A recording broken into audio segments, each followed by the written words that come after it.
It's go time. It's go time. No, I agree. It'd be a fantastic way to go.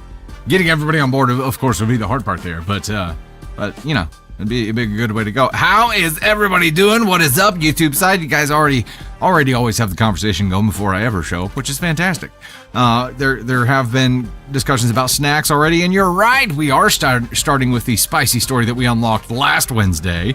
That's happening. So yeah, snacks are definitely needed. What is up, Elise? How do you do? Tony Spark is going to be heading up to your neck of the woods this weekend, weather permitting. We have snowpocalypse, moving into our area here soon.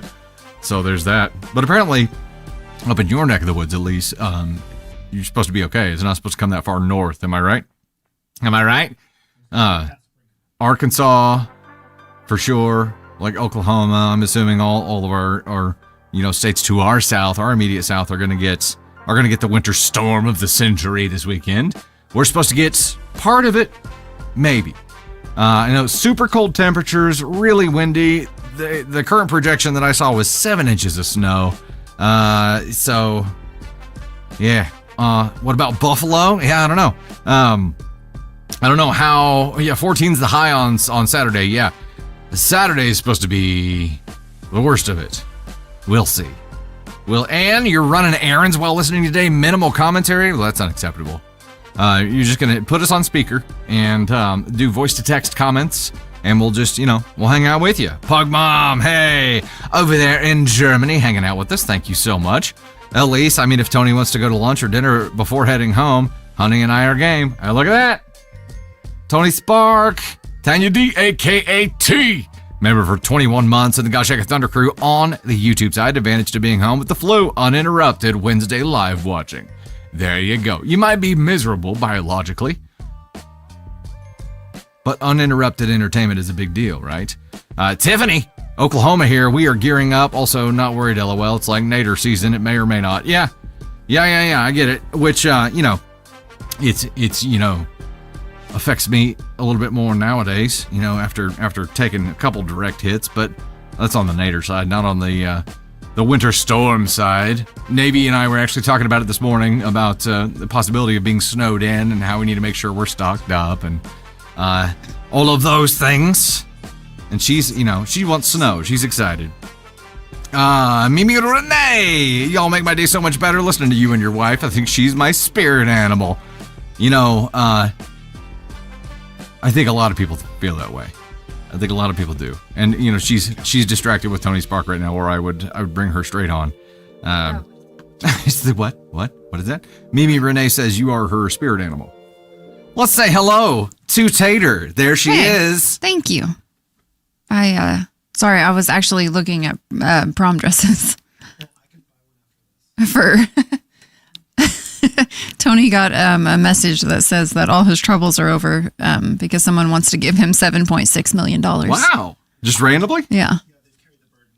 Yeah. Well, I'm sure that is a burden, and having somebody else carry we'll keep it in our safe. At least drop the 5. We'll keep it safe for you. Keeps changing. I hope it just stays south. After 70 degrees in December, I am over winter. I'm not looking forward to a high in the teens. Oh shoot. Lindsay Turtle, -10 degrees this morning. Only supposed to get colder? Nope. So it's like the whole frozen pipe temperature thing. That's the part that freaks me out. Like, because that happened one time. Yeah, well, and it was coming through the ceiling in the garage. Yeah, that was fun. Having a burst pipe. Don't want to do that kind of stuff. Burst pipes are no bueno. And of course, it's not. It is the. We don't have the kind of water pipes that are conducive to the kind of temperatures that you probably have up in the northern states, right? So I think you use PEX up there, so it's a little bit more expandable. It's not that way for us. I don't want to. Well, and however they built our house with the pitch of the roof, it's like roof pipes. Yeah, and it was not a smart decision. We know what to do now. We've been there long enough. But. Yeah, it's the part of the roof that's always shaded. So it's never thaws. It never thaws. It's very cold. Never thaws. And that's where it broke behind Brady's tub. It was great. I had to crawl on the wall, do all the things. We had to cut out a portion of sheetrock. It was good. was good. Mama Duckery. Wait, member for 20 months says first live and forever I managed to catch. Heck yes. Amber P. QD Azriel for a Court of Thorns and Roses. Julie, I see people on YouTube who aren't members. Was it we have a live listed for tomorrow night? That may have been the one that you clicked on and it wouldn't allow access yet. But yeah, I'm guessing so. There is a members only for tomorrow night. Or sometimes I'll try to log on to our YouTube lives with the wrong, like I'm logged in on my other Google account and it won't let me. But I don't know. It is public. I mean, it should be. Yeah. We see members and non-members alike over here on the YouTube site, so we should be okay. Benny Lou, between Saturday and Sunday, Western Kentucky is forecasting 30 plus inches. Oh my gosh. No way. Let me jump back to QOD for just a moment, and then we'll get started in stories. Bye, y'all.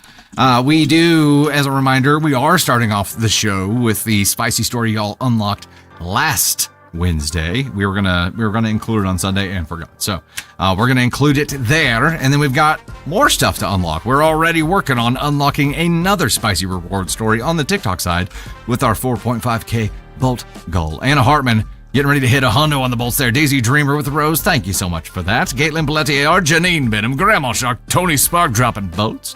Kristen, Daisy Dreamer again, Callie Knights, Fabs. Thank you so much for the heart me there. Myra Catalina, Shadow Wolf, Allie, Jeanette, Rosie, with all the different gifts there. Crystal Museum Girl, Rock Wolf, Bendy Lou dropping the hundo. Amy K. Ferris. Rock Wolf again, Bendy Lou again. Thank you all so much. Sab, see you there. Andromeda Amber, see you there. Caitlin, thank you guys so much for the love. Fabs in Costa Rica. Hey, thank you so much for being here. Very, very cool. Vivian from Pretty Woman. Oh, yeah. Fictional character would you most like to be friends with? I've got to ask the team here too. Tater, what fictional character would you most like to be friends with? Damn, that's a hard question. I'm not sure either. Tony Spark, you had this cutie. What fictional character would you most like to be friends with? I've got your mic line active and ready for you to punch in already here. It is tough, right? Harry Potter? That was going to be my... Pass. I was going to say Hermione Granger. Hermione Granger? Yeah. Yeah? Granger. Tony Spark, you say pass? Okay, just for fun, Nick Miller. Oh, damn, that's good. That is a pretty good one. Okay, the Rose family. The Rose family would be... Oh my gosh, that's it. That would be David and Alexis. I just want to sit. Moira. I just want to chat. I think hanging out with David and Alexis would be just but I said it first, so you can go sit with Nick Miller. Merida or Deadpool. Those are two very different characters. Charlie, you still haven't given birth? Oh my goodness. What's going on in there? How long you plan on baking that biscuit? Dylan G would be hilarious. Yeah, that would be really good. That's Caden Thunders. That makes sense. Black Widow, Fairy Flights. Oh, hold up here. Margarita sent out a gifted membership on the YouTube side. Booberry, welcome to the Gosh Heckin' Thunder crew over there. What do you get for being a YouTube member? We actually have a lot of exclusive content that is members only on the YouTube side. There are members only playlists. The Sunday lives right after they're over go members only. So only members can watch the recording of those. And we have a members only live once per month. And that just happens to be tomorrow night, the YouTube members only live. So that is happening, but it is a wealth of members only content. Like you get a ton of exclusive content there. Okay, let me go ahead and get us started here, y'all. Kitty Cat Queen subscribes to both. I mean, I feel like it's worth it, especially on the YouTube side. There's just so much we're able to offer you. It is, there's a lot. There's a lot there. Oh yeah, you get early access to all the scheduled posts that we have, which we schedule everything that we have out to publish, but members get immediate access to all of those scheduled posts too. So you're pretty much the first to get everything, and you get stuff that not everybody gets. It's pretty cool. And gets exclusive lives as well. I recorded a members only this morning, which was a pretty disturbing one. So yeah. We get the spicy story that we unlocked last week, which is what we will start off with here. But before that. Coming up, we have stories about eating off the serving spoon, gifts with strings attached, problematic podcasts, wasting your partner's time, exposing secret dating profiles, arguments over driver's license, and we have spicy stories, a lightning round with Tony Spark, cake stories with Caden Thunder. Let's rock and roll.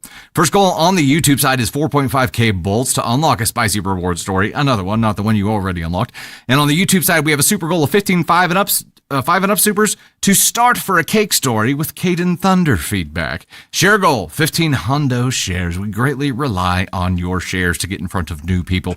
We will have that YouTube VIP live tomorrow night at 9 p.m. Central for members of the Gosh Heck and Thunder crew over there. If you haven't joined on the YouTube side yet, now's a great time to do that. Reminder today, keep chat positive and respectful. Everybody is going to have a different opinion. We're different human beings. That happens. We welcome that and encourage that here, as long as you are presenting your opinions in a respectful manner and not just starting shit or spoiling stories. Either of those things, and you'll get muted or booted by our lovely mods. All the love for the mods out there today, wrangling the monkeys for us today. Thank you so much for being on duty. Greatly appreciate you guys. And with that, get out your gosh heck brooms. Chaos Impress Dragon. Welcome to the Gosh Heck and Thunder crew. And Alondra Sings jumping in on the Thunder crew as well. Heck yes. Welcome. Perfect time to join with that members only live coming up tomorrow. Nikki, it was what fictional character would you most like to be friends with? Chris Brodsky, I'm not different, I'm just abnormal. I hear that. Geralt. Okay, Booberry. I don't think he'd talk much. Just grunt. Wait, the Henry Cavill version only. Okay, I'm glad that you clarified there. Melissa. Okay, let's do this before we dive in on the official stories here. If you're new or newish, this is how this works. We'll read a story. We'll give feedback, and in that feedback, we use our own Ascon scale here. So this is the Ascon scale. The Ascon scale goes from 4 to 1, and 1 is the worst. So there are a couple of things after that, like black hole. But Ascon 1 is you're a terrible human being. Ascon 4 is you could have done it differently. So we're operating within that spectrum. After 4, going toward the least severe Asconaut, it is NTA, which is not the Asconaut. And then there's also an ESH option, which is everybody sucks here. So it's pretty much the Ascon scale, NTA, ESH, which is everybody sucks here, or like black hole. And then everything else that we use, like if we use Brozo or Bizzo or stuff like that, those are just additions to those. So the main scale, though, is right there. All right, we are ready to get started here. Yeah, you bet, Melissa. Power of Dawn, you haven't been here in the beginning of a show? Well, heck yeah. Amber C. Henry Cavill is basically fictional, so him. That works. Elise, been wrangling kittens thrown into olive oil and then needing a bath. I will have no nonsense, only shenanigans. Not literal. Literally. Hatter dropping out the 5 gifted memberships over on the YouTube side as well. Whiskey Gump, welcome to the Gosh Heck fam. Deanna C., Barbara Cardwell, Ayalette, and Katie. We'll go with Katie. I'll work on that last name. Welcome to the Gosh Heck fam to all of you, courtesy of Hatter. Hatter, all the love. All the love, Hatter. We're not getting snow yet. It's coming. It is coming. Maybe post the scale for reference during poll time. Yeah, it's a good idea. Okay, here we go. First story is the spicy Best Redditor update reward story that you unlocked last time. Here it is. My partner, 30 male, says I'm the problem, 31 female, but his behavior is starting to feel like abuse. Am I insane for thinking this? We won't do a poll for this. We'll just dive right in. Title one more time. My partner, 30 male, says I'm the problem, 31 female, but his behavior is starting to feel like abuse. Am I insane for thinking this? Take a quick drink and then we'll dive in. Hi there, throwaway for obvious reasons. My partner and I have been together for about a year and a half. I moved in with him a few months ago because of finances and living situations, and honestly, I'm starting to regret it. He's admitted he's He's admitted that he has anger issues and goes to therapy for it. He always says he's the only one putting effort into the relationship, but I'm starting to feel like I'm constantly walking on eggshells. Now that I'm in a better financial place, I've been looking into therapy myself, not for anger, but for trauma I went through earlier this year. Here's the thing. Hi. Are you good? There's a lot of running around. I didn't know what was happening there. She forgot her drinks. Okay, I gotta find my spot. Here's the thing. He slams doors, even though I've told him it scares me, raises his voice, calls me names, and has broken up with me mid-argument just to prove a point. Nope. But he didn't do any of this until he convinced you to live with him and become dependent on him, right? He's even woken me up by slamming doors when he's mad, and once drove recklessly with me in the car, and he experiences road rage. When I bring these things up, he'll say stuff like, that never happened, or when was the last time I did that? As if I'm making it up. No. After social events, he picks apart how I acted or how I spoke. I already have social anxiety, and now I dread going out with him because I know he'll find something to be mad about afterward. Whenever I try to set a boundary or tell him I'm uncomfortable, he keeps pushing. I get frustrated, and then suddenly I'm the problem because I have an attitude. If I try to take space like sleeping in the spare room after an argument, he'll throw my clothes and belongings in there and tell me to just stay there permanently. Then he'll switch gears and act all sad and depressed until I comfort him like I'm the one who did something wrong. It is emotionally exhausting. He also gets jealous when I'm friendly with his male roommates or other people, even though I'm literally nice to everyone. One night he accused me of deleting messages and cheating because he saw my phone reflection and thought I was hiding something. I was actually just messaging a friend that I felt unsafe and anxious while having a fight. He later tried sneaking into the spare room to go through my phone, then acted like he missed me just to get me back into bed. He tells me what I should or shouldn't do because he cares, but it feels more like he doesn't think I can handle life on my own, even though I'm very independent and have way more life experience than he does. Another thing that really upsets me,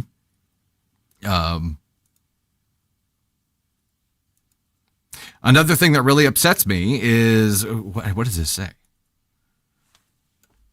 Sorry, making an edit. My brain would not accept it. Another thing that really upsets me, he says mean, judgmental things about people in public. He calls it having a mean girl persona. He even made a racist and fatphobic comments when I call it out. He says I'm worse than he is, which is just not true. Lately, he keeps saying I'm the problem and that I need to look deep within myself.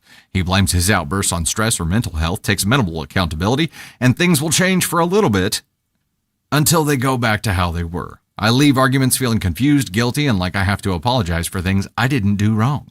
I know I'm not perfect, but this can't be normal, right? I don't ever act or treat him this way.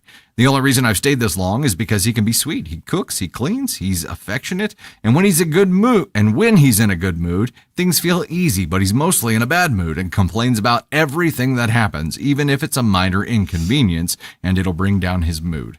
But I'm pretty sure I'm falling out of love with him. Now that I'm more financially stable, I've told him I think we should live separately when the lease is up because our constant fights are very stressful, but I know how that'll go. He'll guilt me, spam me with messages, and make it seem like I'm abandoning him. We were supposed to get our own place together, but at this point, I just don't know anymore. Does this sound like emotional abuse, or am I the problem? Would love some honest outside perspectives here, please. Relevant comments before we dive into chat. 1. When you do leave, OP, do not let him know that you're breaking up with him in person, because that is the most dangerous time in your abusive relationship, because they're losing control over you, and they will do anything to have that control. That is when you are statistically the most likely to be unalived by your partner. The reason why I'm warning you about this is because it almost happened to me. He almost unalived me. OP says, thank you so much for this advice. He's not laid a hand on me yet, but there have been small signs that he could. He also admitted to me recently that in a past relationship, he choked his ex from self-defense. My stomach and heart dropped. He will either get angry or guilt trip me into staying. 2, how do you feel physically when he rages and drives aggressively and slams doors, etc.? Does your blood pressure go up? Does your chest feel tight?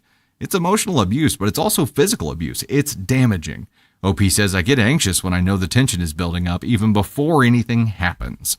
All right, before an update here, let's chat about this for a second. I mean, it's reactive abuse. Yeah, for sure. 100%. I mean, I'm trying to figure out you said when he's in a good mood, which is rare, that it's a nice relationship. But you are at this moment reprogramming your nervous system, like what to expect and how to live, and that long-term trauma that you find in this relationship is going to come with you to the next one, and to other relationships and all of these things. Please, like they said, it's emotional abuse, but it's also physical because of what it's doing to your nervous system, what it's doing to your body, what it's doing to your mind. You are damaging all these things because this fucking man-child, disgusting human being is treating you this way. And like everyone said in the top comment, like this, like what you've described as escalation in abuse. And you said you felt like there were times that he could have gotten physical. He told you that he choked someone. Yeah. Like I at this point fear for your safety. And I agree with anyone, like this is you need help from people to come in and get your things. And I'm uncomfortable with you being alone with this person because this feels so like this is 100% abuse. And the fact that you're questioning yourself over what is right and wrong, and like makes me genuinely sad that people don't, that people aren't safe in relationships like this. Well, and that's, that again, in these instances, you wish you could just make that loveisrespect.org like boop, pop up on their device and have them go through a quiz and know pretty quickly, because look, it is hardest to spot these things when you're in a relationship, right? Because it's slow, gradual changes over time. It's like your kid's growing. You don't notice it because it's a little tiny bit every day, but when you look back at how life was a year ago, you notice the big change, right? You are noticing it and you're in it, and you have this context of, I think I'm falling out of love with him. Like, look, you are worried about your personal safety more time than you are able to enjoy the benefits of being in a relationship right now. Right. So this isn't a falling out of love situation. This is getting out of someone's control. This reminds me of Bailey's husband from The Rookie. Yes, that's what I was thinking. We just watched that episode, and it, but like the making people believe that you're crazy when they don't treat you like this in front of others, and so that you only see it behind closed doors. Like there's so many different ways that people can abuse their partners, and this, there is no question what this person is doing to you is 100% abuse. Like, get the fuck away from this man, because I genuinely fear for what happens next. It's a little confusing to me because he has roommates right now. So you guys are talking about getting a place of your own. Absolutely do not do that, because you're seeing a restricted, conservative version of his full-blown narcissistic demon right now. Like, you are seeing a restrained version of that right now. When you get to the point where if you did live together without anybody else there, there's nothing for him to worry about. Mm-hmm. That's terrifying. This is, and like I've seen in chat, these are not small signs. These are giant, bright, blinking signs, right? This is, I mean, the things that he's doing are meant to scare you. They're meant to make you nervous. They're meant to make you question your sanity. Yeah. All for an effort of control. Yeah. And it makes me uncomfortable on so many levels. And you're a lot easier to control when you're isolated. And part of the making you feel crazy, and then when you try to tell other people, they don't see it because they see a different version of him. That's part of the isolation. Yeah, 100%. All right, let's dive into the update and see where this goes. I'm not going to let those lights go blue. Now, stay red. Stay red, lights. There we go. That makes sense. Update. Firstly, I just want to thank everyone for their support and encouragement in my previous post. It means a lot. And anytime I started to doubt myself, I would read your comments. It helped me a lot. I left today. I left a letter and got the hell out of there, as I knew this was the safest and best option. Found a room to rent in a beautiful area and house, all female household, and funnily enough, my landlord is a social worker in DV. So she was So she was so accommodating and supportive throughout the process. I told people I trust at work my plans, and they were also very supportive. I never thought I'd be someone who would enter into a relationship this bad. I've always been good at walking away from the early signs in the past, but this person caught me at a time where I was lonely, struggling with mental health and finances. But there were early red flags I ignored, and I felt sorry for this person as he was good at guilt tripping. These were the signs. Love bombed. Pressured me to be his girlfriend when I wasn't sure yet. Say he would do anything to support me, and he was there for me. Oftentimes, the things he did for me were thrown in my face later when angry, and that I never did anything for him. Tried pressuring me to open a shared bank account and sharing health insurance, which when I would say no and didn't feel like I was ready, I was avoidant and unaccepting of help or growing together as a couple. Gaslighting. Would say things didn't happen, or I didn't say something when they especially... Mother dick. Sorry, words are hard. Gaslighting. Would say things didn't happen, or I didn't say something when they did, especially when I was showing him affection, or apparently I didn't, which was strange. Would sulk and depression sleep when things weren't going his way until I caved and apologized and gave him affection. Double standards. It was okay for him to treat me how he did, but even if I had a slight attitude or talked back, it wasn't okay. I had to talk in a cute baby voice, which I hated, to avoid having an attitude so it didn't start a fight. Oh my gosh. You had to do the CC baby voice? No. Slammed doors, threw things, slammed things, called me names, raised his voice, gave me dirty looks, and stormed around. Even did this in the middle of the night when I was trying to sleep and he had work the next morning. Remember... She had work. Oh, okay. Even did this in the middle of the night when I was trying to sleep and had work the next morning. And remember, all of this happened with roommates. Reckless driving and speeding with me in or outside the car when mad resulted in him getting pulled over by the cops one night. Ooh, there's paperwork. One night I was trying to comfort him and placed my arms around him when he was getting angry at me, and apparently I was being confrontational, so he shoved me. Insisted he would go to public places with me or doctor's appointments with me to give support and help, but would complain about helping me. If I refused help, I was unwilling to accept help, and he felt useless for not helping. Fucking Kobayashi Maru. Would pick apart or start a fight after social interactions because of what I said or how I acted. Constantly felt anxious when hanging out with other people. Would take my belongings out of the shared room and throw or chuck them on the floor. Got to the point where he even hid the clean drinking water in his room so I couldn't access it. What the fuck? Would take back gifts and say I didn't deserve them when he was angry and I didn't show him enough love. Even returned photos of me and threw out our belongings we had together in the bin. Broke up with me mid-argument and threatened to kick me out. One time he broke up with me. I didn't respond or give him the reaction he wanted. He proceeded to say he was going to unalive himself or not doing well. Guilt-tripped bad after his behavior and actions, made his reactions seem justified because he was so hurt and sad. Would say he just wants to be loved and talked about his childhood to make it seem okay. Would ask where I was or what I was up to when I was using his headphones, tracking. If I didn't respond in a timely manner, he would get upset even if I was busy. Would say nasty things about strangers and friends, and when I pulled him up on it, he would get mad and say I'm much worse, which wasn't true.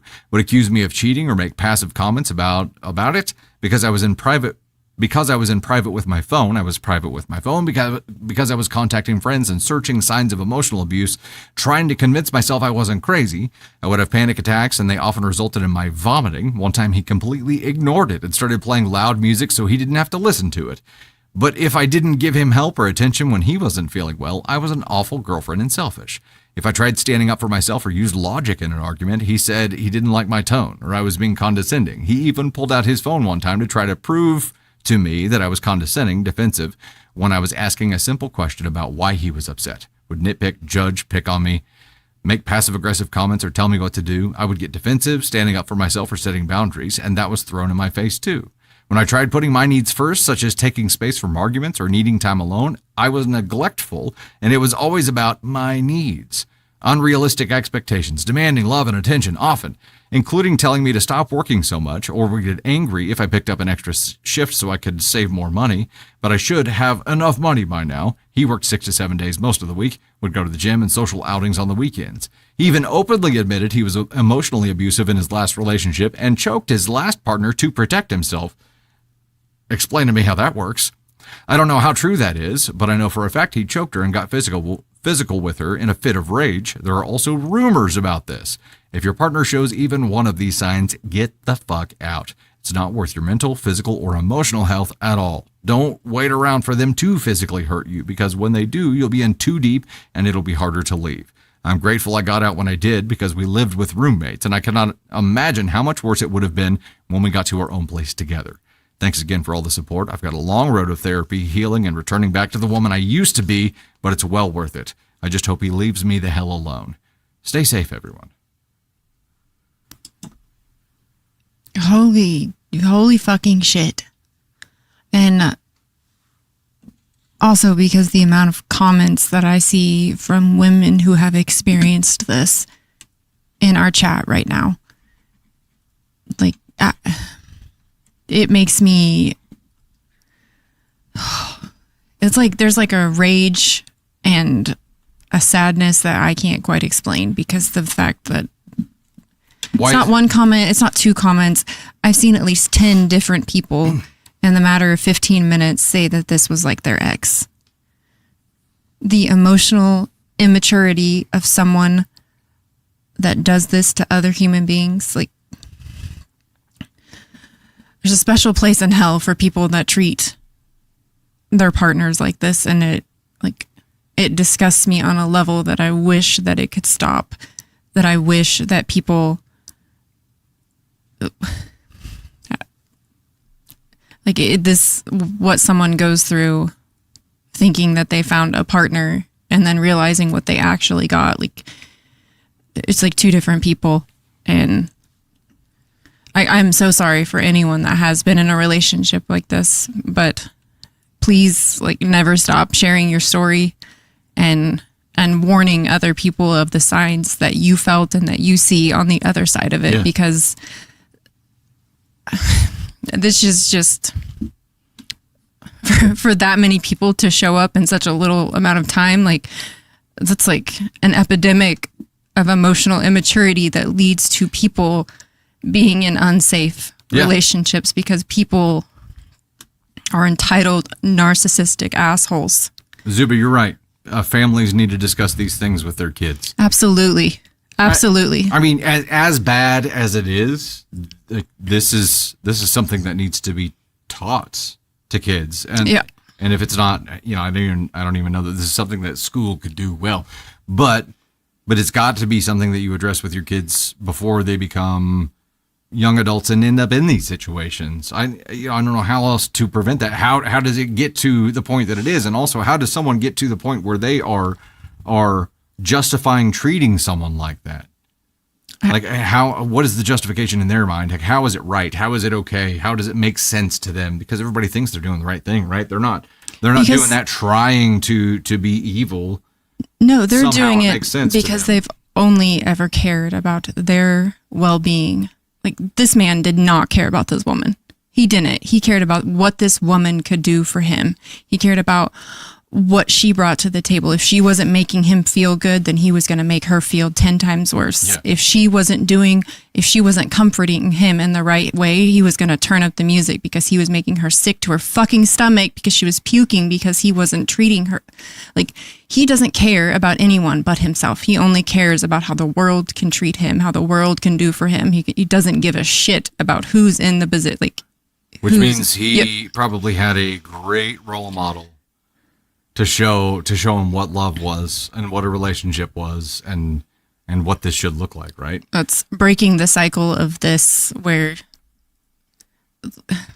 there's such a rabbit hole to go down. But this was our first story too. I think sharing, like my ex said, because I could. That's because it means nothing to them to treat people like this. It means nothing to them, because what they get out of it is so much more.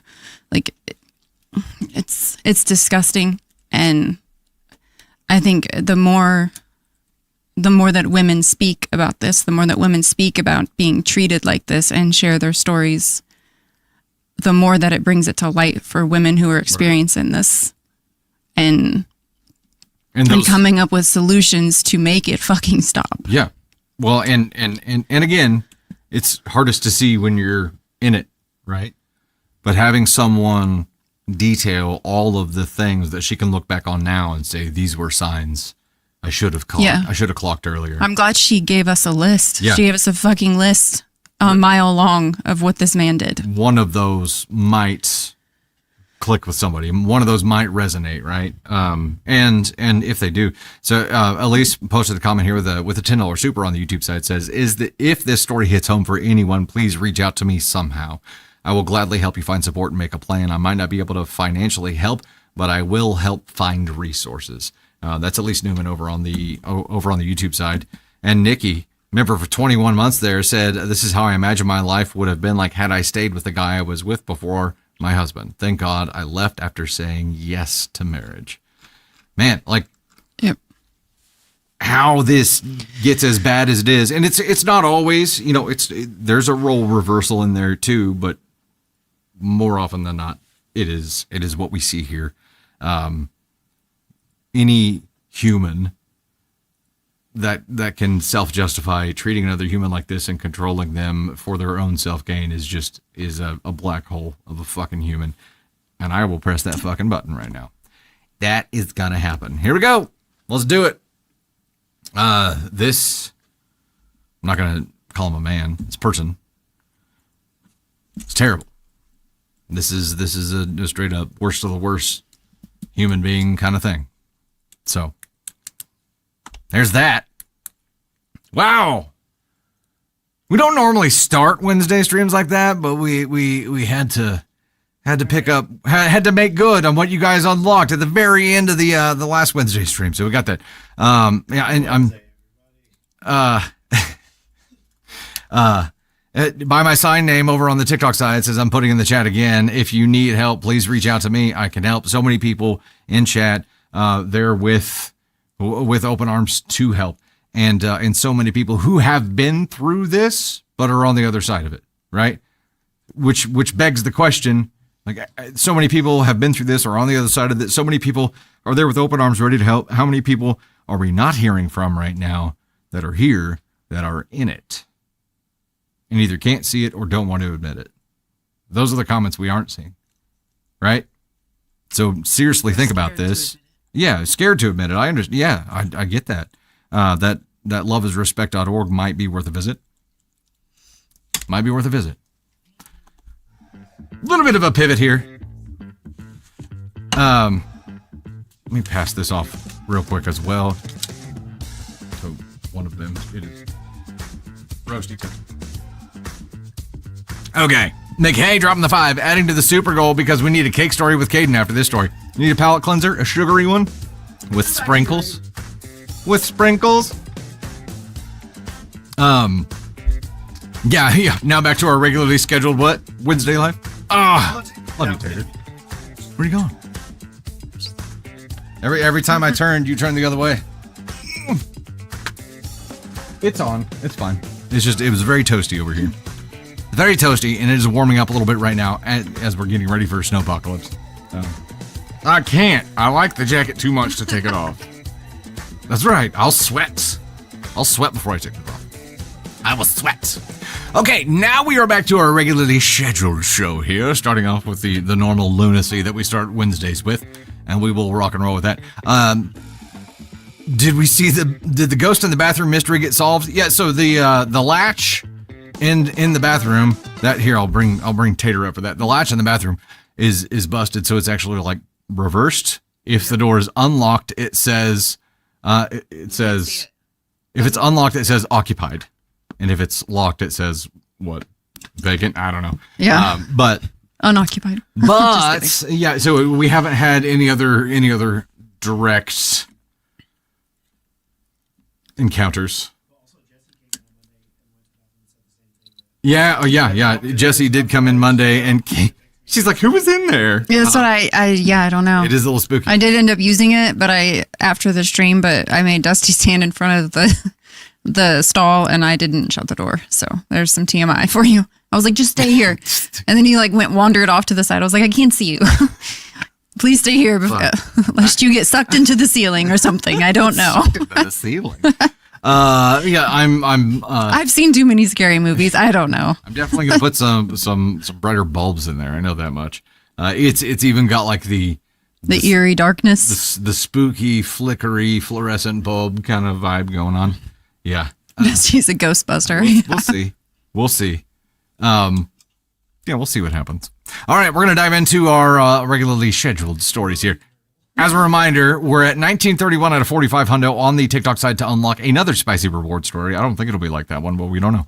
And we're at 3 of 15 on the YouTube side for a cake story with Caden Thunder feedback. So let's dive into our first actual story of the stream here. Goes like this. Hey, it is Dusty Thunder with another story for you. This is, am I the astronaut for not eating the food after my girlfriend eats out of the bowl with the same spoon while preparing?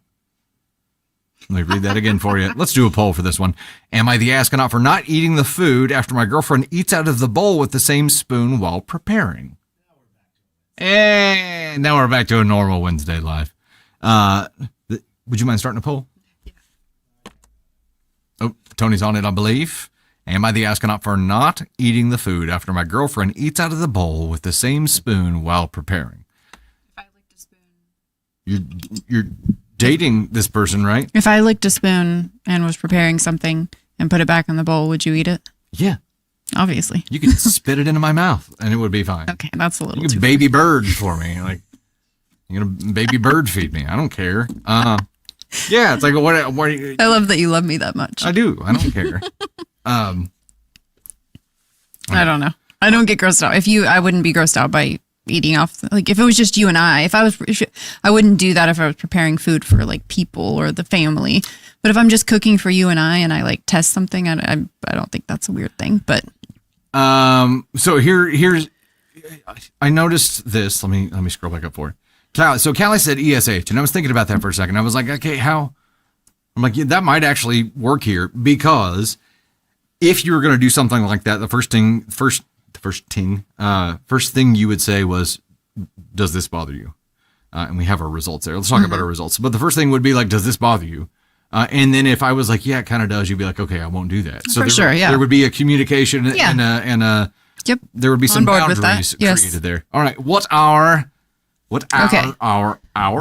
ASCON 1, 5%, ASCON 2, 15%, ASCON 3, 22%, ASCON 4, 8%, NTA 37%, ESH 12%, and then got one person over there saying this is a black hole offense. you know. Maybe it is. You never know. Some people have their things. But I think that's the kicker, is that if I had an issue with it, I would either speak up or you would ask before ever doing something that could be an issue for me. So yeah, they're dating. I'm not going to spit in your food. That would be rude. You're not going to? What if it's just a little bit dry? Okay, read this one. Okay, fine. Am I the astronaut for not eating the food after my girlfriend eats out of the bowl with the same spoon while preparing? I, 25 male, was having dinner with my girlfriend, 23 female, last night, and she was preparing a salad. As I was grilling the chicken, she was repeatedly eating out of the salad bowl with a spoon and putting it back in the bowl, mixing it around and such. This is a common thing that we've talked about before. I find it gross and bad manners to eat out of serving dishes and put your used utensil back in the serving dish that other people are expected to eat out of. Her family does it for almost every dish, and if I see it, it grosses me out. I once again asked her to stop or to make herself a bowl and eat out of that rather than the community dish. She got bent out of shape, dismissed my concern, so I ignored it and carried on cooking the chicken. When it came time to eat, she tried to serve me salad with the same spoon she was eating off, and I politely declined. She then started pestering me about why repeatedly. In attempts to stop a fight, I continued to cop out, saying, I'm just not in the mood for salad, and other excuses, until she finally asked me enough to where I reiterated my concern that her reusing her dirty spoon in the bowl turned me off from eating it. She then played the victim about how she spent so much time preparing it for me and that I was being dramatic. She then left me with, if you don't like that, you would have hated to watch me make the rice, which I had already eaten and now made me feel unsettled. Well, that was intentional. That was rude. I was extremely frustrated in this situation because I feel like it's a valid concern in general manners to not repeatedly eat from a dish others are going to eat from. Furthermore, I felt in a position to be forced into eating something that grossed me out just to validate her feelings while disregarding mine. I'm not bent out of shape over a bite with a clean spoon or cutting off and nibbling on little pieces of dinner while preparing dishes. I got I just get grossed out by dirty, wet utensils being mixed around into the clean, prepared food everybody is going to eat from. Am I the astronaut? Well, this is a much different situation than it started off to be. This is an NTA for me. It is an NTA for me. Yes, he asked her to stop. If someone tells you, and also, how are you eating salad with a spoon? Maybe like the big, like tong spoons? Yeah, no, I wouldn't. It's one thing, like, I'd get a spoon out and, like, try it, like, if I'm making something for you and I, and then, like, get you a bite, and just you and I are going to eat it. That's a whole different thing. But to eat off the utensil that you're serving with, especially when your partner has said, hey, that grosses me out, like, can you please not do that? Or get a clean spoon and get a bite, or pull some out of the bowl. Like, I feel like dismissing that and then making him feel like he ate something that you knew would gross him out, like with the rice and stuff, like that just made you an asshole. Yeah. Like you were definitely the asshole in this situation. Sorry. I don't know. I don't care what it is. I don't care what it is. Like, it may be something that we as a general populace could give a shit less about. But it doesn't matter what it is. If your partner is like, hey, absolutely, it's a thing for me, and you're like, fuck your thing. And then make it worse by saying you did it to another dish. Yeah, like but making sure it's shitty. Making sure it was the dish that you let them eat already. There's a lot of intentional assholism in here. 100% intentional. This is something that also OP right off the rip here says we've communicated about this several times before. Mm-hmm. It's also a cultural thing for OP's girlfriend because the family does it. Right. So, like, it's going to be a much harder thing for her to accept and to change because it's how she and her family have always done it. But you're with somebody that someone is like, hey, this is a thing for me. Respect that, or try to understand it at least. Don't immediately laugh in its face, throw it the middle finger, and then undermine it by doing it. Yep. That's the asshole move. Yeah. What did she do to the rice? Yeah, I don't know what she did. How did you fuck up the rice? I don't know. That's really weird. What could you do to the rice? I don't know. It feels like she spit in it or something. I don't know, but I'm grossed out. And also, I do think that a wet utensil stuck in salad is pretty gross. So I'm with OP. Salad's kind of wet anyway. Like, I don't care if it's I don't know. I'm just imagining like a brown piece of soggy lettuce. You're imagining a brown piece of soggy lettuce like in the sink, in the little disposal thing. Like That's why. I don't know. She's eating. He said the utensil was wet. Like that gross. I'm grossed out on OP's behalf because that does feel gross. And then she doubled down on the rice. It's Italian dressing. It's a balsamic, and it's okay. Well then, I don't know. Maybe there are artichoke hearts in there. Those are naturally a little wet and flappy. Okay. Wet and flappy probably weren't the right words to use. I'm grossed out. OP. NTA, your girlfriend is at ASCON too for me because you asked her to stop and she didn't. So she definitely shouldn't have done that. Yeah. That's where I stand. NTA. Let's do this. NTA. I know, like, it may be easy to focus on the, like, is this thing gross to me? But that's not the issue. The issue is this is something that OP communicated having a problem with, and his partner basically just said, fuck you, and carried on, and then doubled down and made it worse, which definitely makes her the asshole. Like, I have really weird things that are just a thing for me, and I understand they are things for me. It's a me thing. I've said that many times in our relationship. Like, hey, this is a me thing. Like, don't like, try not to let this make you feel a certain way because it is purely a me thing. But you have to respect your partner, right? You have to respect your partner. All right, let's get a little bit of a musical interlude here as we jump into our second official story here. Just Mags dropping the lightning bolts. I heard it's broken, isn't it? It's broke. Yeah, the gift gold tracker is broken. It's broken. I have it reset again. I'm pretty sure. We can give it to the end of the next story and see what it does, but I am almost certain it is busted. Let me get our top gifters on that right now, and then at least we'll cover it if it resets again. Okay. Well, right now, our leaders on there are Adventures with Pam in the #1 spot, Books, Coffee, Tea. Then we got Amy Elkin, Melissa A., Shep, Joyce Brown, Doroshko, Bindi Luhu, Anna Hartman, Adele McFadden, Just Mags, Sally, That Alaska Girl, Pug Mom, Tony Spark, Dustin Jacobs, Charlie Diego, Mama Says So, Boo Boo, Emmy Castro, Eric the Undertaker, hello, sir, Lucy Long Life, Ashley Ergel, Sherry Sosa, Bella, Aunt Sue, Mariah Collins, Jenny Gunn, Robin Crafts, Rock Wolf, Real Broad Zuba, Cindy Lou, Sabs, Crystal Museum Girl, Caitlin Pelletier Art, Shadow Wolf, Jersey Blind Girl, Anna Maria Ortiz, Fabs, Tammy Bigler, Karen Shaper Cutter, and Zoe C. Thank you guys so much for the love. Greatly appreciate that. Sherry Sosa, see you throwing down more there. The Irish Countess, right? Oh, not Countess, Countrywoman. The Irish Countrywoman, Stephen, Kelly O, Ashley Ergel, Kitty Cat Queen, Daisy Dreamer, Devin, Shorty Groot, Patrice, Katriana, Just Mag, Zoe C, Dustin Jacobs, Watermelly. Thank you guys so much for the love. We will let it keep going here. I'm going to try to keep an eye on it, though. I don't trust it. Linja Turtle, Janice Carnegie, thank you so much for the love on the YouTube side. Thank you. There were some others up here that I had missed. I'm going to go back and catch them real quick, and then we'll bounce to the next story. Amber P sent the Hondos for the 2 jewels. Thank you so much for that. Greatly appreciate it. All right, now we'll bounce to our next story. Silver, I see you there throwing up the lightning bolts. Going to push us there. As a reminder, we're unlocking a spicy reward story on the TikTok side and a cake story with Cade and Thunder feedback on the YouTube side. All right, let's go. Next story. Hey there, it is Dusty Thunder once again. I have another story for you. This one is, am I the astronaut for telling my mom to return all of my Christmas gifts? Tater's leaving me. She's tendered her resignation. She's leaving. She's been trying to quit all day. It's Love you, babe. She'll be back. Don't worry. She'll be back with Navy Thunder in tow. All right. Am I the astronaut for telling my mom to return all of my Christmas gifts? A poll has been started. Not that we have any context to go with here. It feels like a petty thing here. Tony Spark, you can't give us too much of a hint because you know where this is going. I have no comment. That's my hint. Okay. I have no comment. Okay. It's helpful. Honestly, I read the story a while ago, so I don't necessarily remember how it goes. Feels like a petty thing to say. But I'm gonna go AskCon 3.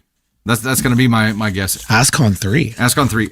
Which might be like a 2, because 3 is where I live, and this feels like something more petty than I would do. But maybe I've just grown. Maybe that's it. Barry, beard butter. What are we talking about beard butter for? Beard butter. Beer butter or beard butter? Beard butter. Beard butter's a thing.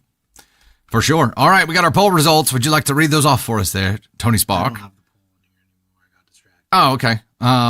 40% went NTA. That's where we're at. 40% NTA. Let's dive into the story and see. Tony's rocking out his lumberjack facial hairs. Yeah, he's letting his hair grow too. He's getting the swoopies. Did you? Got the beard trim, but you're letting the hair grow? I usually like to keep it. I guess I should use a microphone like a camera. Yeah. I usually like to keep it this kind of length. It's like scruffy. Yeah, I don't like to get it. It's too much. And then I feel like that with I am growing out the hair a little bit. I don't know how long that's gonna last, but I feel like so mine's gone. I had the longer back. I was trying to grow it out, and then I was like, I can't do it. But I feel like there's an inverse relationship between like hair length and beard length. So if my hair got to a certain point, my beard would have to start getting shorter. That's where I was getting with this. I'm like, if my hair's long, I don't want the beard getting too fluffy. And yeah, I really don't like it much longer than this anyway. It's a matter of just like, okay.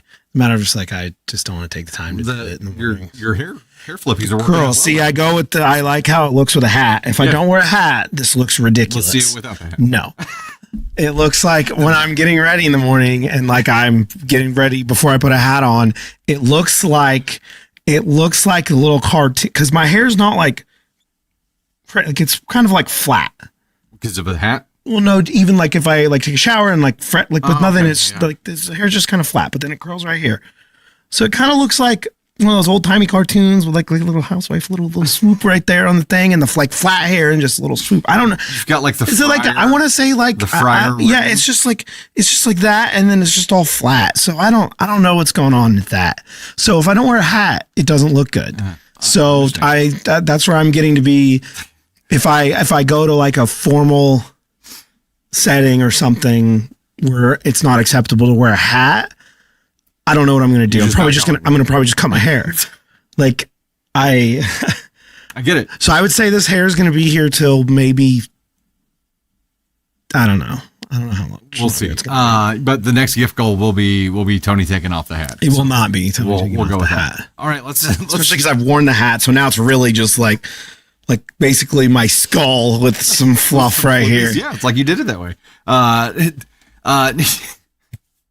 All right, let's dive in. It was Am I the Astronaut for telling my mom to return all my Christmas gifts. I know this all may sound stupid and juvenile, but please be kind. I, 30s female, don't have the best relationship with my mom. We always butted heads, and while she has physically supported me, she is emotionally neglectful.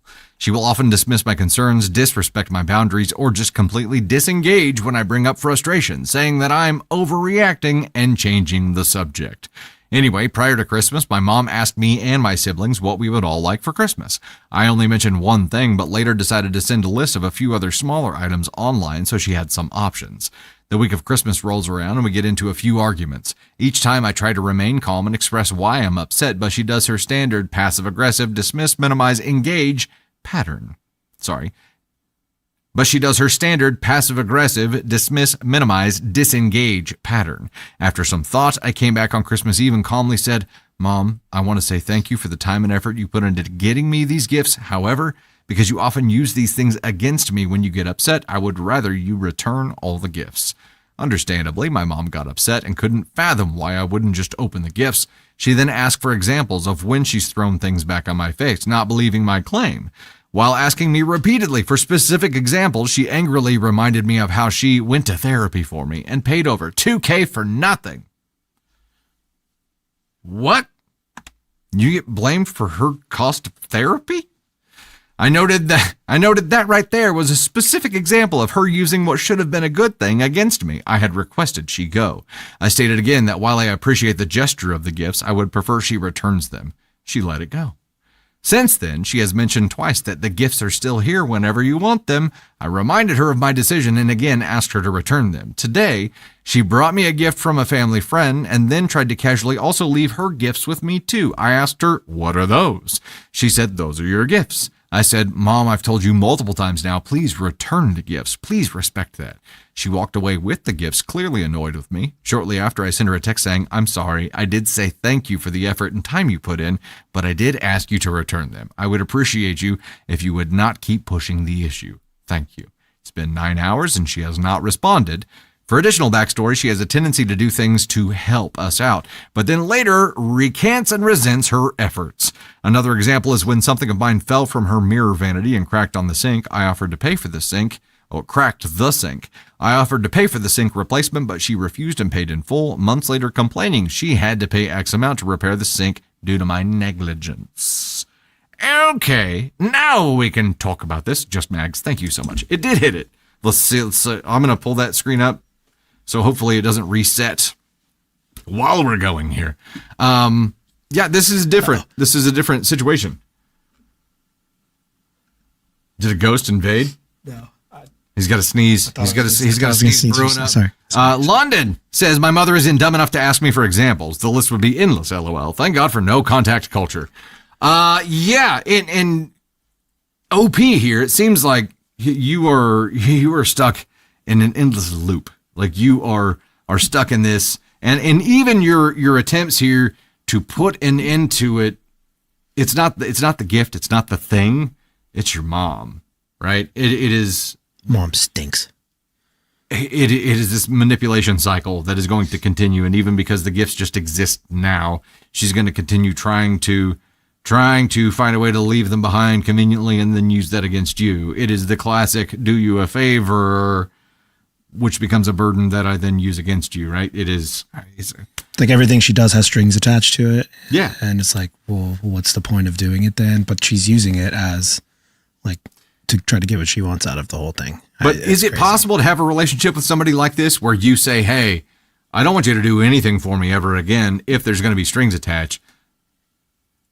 Because everything they do, period, will have some kind of string attached. And even though the intention in the beginning might be pure, she might have bought those gifts with no intention of attaching strings to them later on. The fact that she's done something for you at some point gives her ammo in her mind to then use later on. So I don't think it matters if it's a new gift, something she did for you way back in the day, the 2K fucking therapy. It doesn't matter. In her mind, she is always done for you and thereby is owed whatever the hell she's talking about. Yeah. Oh no. Puzzle time. Boop. It's all right. Yeah, I mean, if you like I think though she 100% got the gifts and did all that with knowing that it's just another thing she can use against her in the future. Be like, well, I got you all those gifts. Remember that time I got you all those gifts and what did you do for me? Nothing. Like it's just a thing that she uses and everything that she does with the therapy. And I went for therapy for you. And I mean, especially when she says like something broke the sink and she said, well, I'll pay for it. She goes, no, it's okay. And then later on goes, well, I had to pay all this money to fix this thing that because broke. Of your negligence. Yeah, because you broke it. It's like, well, hold on. I said I was going to pay for it. And then you're like, no, don't worry about it. That should be the end of it. But it's like, no, don't worry about it. She does these things to use it against her down the road like that. So I guess this is the classic conversation of, do you owe your parents for raising you? Like, and parents, do your children owe you? I mean, you didn't ask to be there. No? You know what I mean? And Jenny, hello, all sounds like I missed a good story. Sorry I'm late. Hey, thanks for being here. You don't have to apologize for being late. Good. If you're having kids with the purpose for them to be like, oh, they owe us one day for all of this. Be like, I think you lost the plot somewhere in there that maybe that's not the right way of thinking. Like you're going to be thinking, like, well, like when you're sitting there thinking like when the kid's 8 years old and be like, all right, I'm going to write this down because when they're 23, I'm going to be like, hey, remember the thing I got you when you're 8 years old? You owe me this. Pull out my fucking ledger. Yeah, you're going to pull out a ledger and be like, on September 14th, 2001, I bought you a $24 pair of shoes. Adjust that for interest and inflation. You now owe me this $65 thing that I want over here. Thank you very much. We will accept gift cards, cash, or check, please. So, Bay, that's not how this works. The way Bay put it here was, yes, control is a strong liquor for mom. Okay, so let's look at it this way. When she, had a full nest and all the kids were living there, control was easy. They're all in proximity. They're all relying on her to get around and to be fed and to be housed and all the things. Control is easy at that point. As an empty nester, once kids are grown and gone, is this just another one of the methods that parents seeking to retain control or regain control employ? Like gifts or any kind of thing or favor that they do for them is just another way that they can control them? Is that just another ploy? Yeah. I know a lot of people deal with this kind of shit. Yeah. Mom, you've lost the plot. Banshee, Narc Mother is just like this. I don't know why my kids don't talk to me, and that's what it's heading to. And I think that's the inevitability here is that either there are boundaries that, boundary's only a boundary if there's some kind of consequence on the other end of it, right? If you do this again, X will happen. Otherwise, if you're just like, please don't do this again, that's not really a boundary. That's a request, but a boundary has some kind of consequence whenever it's crossed. So either you get to that point or you get frustrated enough, OP, where you just end up going no contact or low contact, which it sounds like you might be already. Is there a better way? I don't know. Like getting a parent who has used this method of control across multiple children for their entire life, adult life at least, it seems like the chances of change there are low. But maybe that boundary enforcement or no contact, maybe that's the pain that can create change. I don't know. Yeah. What he said. Yeah. Tabitha, unfortunately relatable. I wish my reality was different. There are a lot of people in those kinds of positions, right? So you went with ASCON 3 and just your prediction. That was my prediction. Where are you at on this? You said OP was ASCON 3. I'm at NTA. There you go. I'm at NTA. However, that's what I was going to say, but I could not divulge my thoughts on this. You had to recuse I yourself? knew the story. Conflict of interest. Had to recuse yourself. I had to recuse myself from it. And what's funny about this story is this story has been on the dock for a few weeks. We just haven't gotten to it. Like it's been... And so a lot of times, little inside baseball behind the curtain here. Sometimes stories, we don't get to all the stories on the dock. So then a lot of times they will just naturally move over and start the dock the next week. Well, this one's kind of been put in the shuffle. Bounced around. But I did like the story. And even though it was a Christmassy themed story, I thought it should stay on there. So I kept it on there. And that's why I put it early on the dock today. So that way we'd finally get to the story because it's been on a few docks in a row. Yeah. And the title of the story was, Am I the Astronaut for Telling My Mom to Return All of My Christmas Gifts? It's an NTA for me. Title alone, it feels like a childish petty thing. But after understanding those gifts are just it's much deeper. A weapon of control. That's, you know, breaking that level of control is always a thing. It's a thing. Yeah. All right, let's get a little bit of a musical interlude here. Whoa. Yeah, see, live goal reset itself. Mother. Pulled up there. Mother. Okay, but the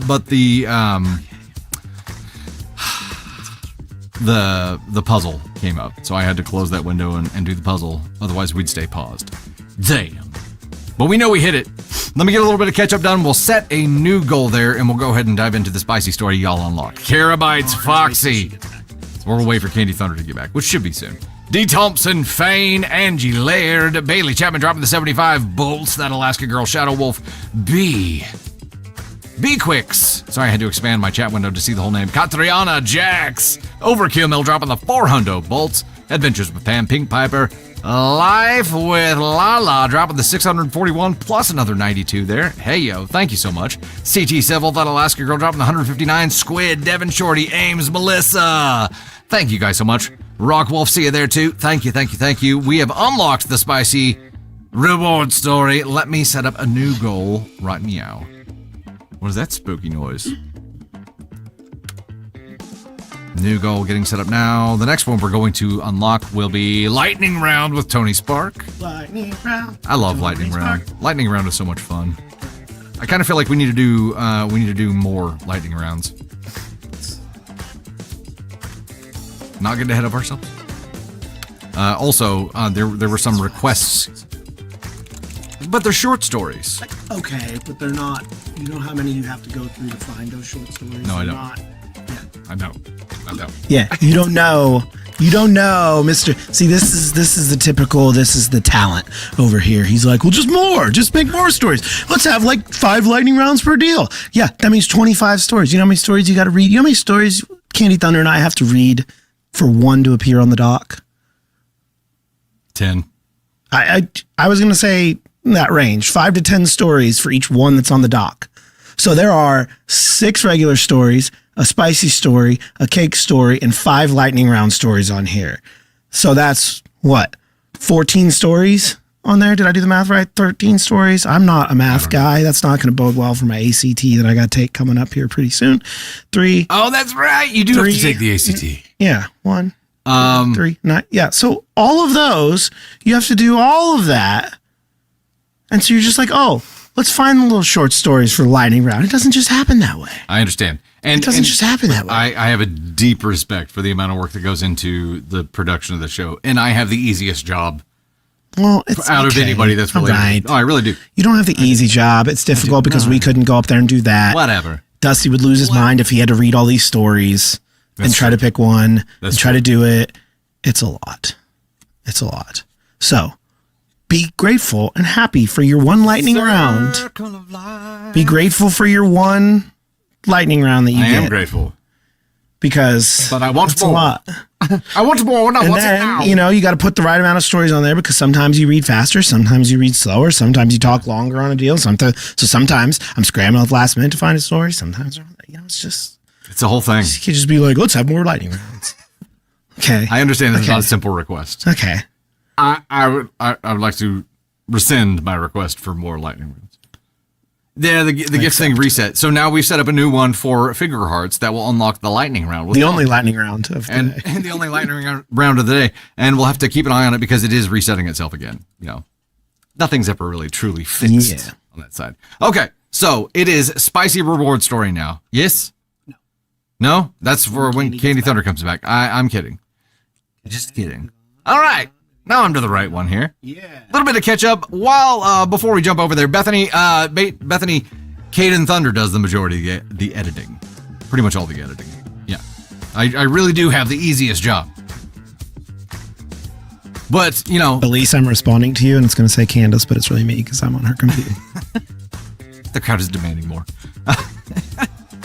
Oh, man. Yeah, I really do have the easy job. And I'm okay with that. But look, we're... Jenny dropping another 5. Grateful for you all. Me as well. Thank you. Thank you so much for the support. I think there's this choice when you're a content creator, right? There's this choice where either you can make it your full-time job and you do everything yourself, or as much as you can yourself, or you build a team around you. We had part of our team kind of already built out at our day gig, running a marketing agency.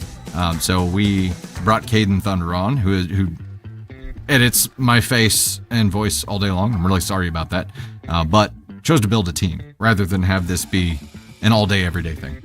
Freedom is worth it, right? Freedom is worth it. All right, here we go.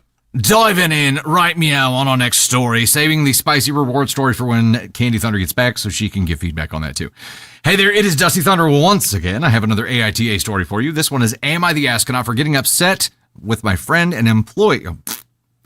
Am I the astronaut for getting upset my friend and employee started a podcast? That's written by you. I did not write this. No. Am I the astronaut for getting upset my friend and employee started a podcast? Would you like to start a poll, sir?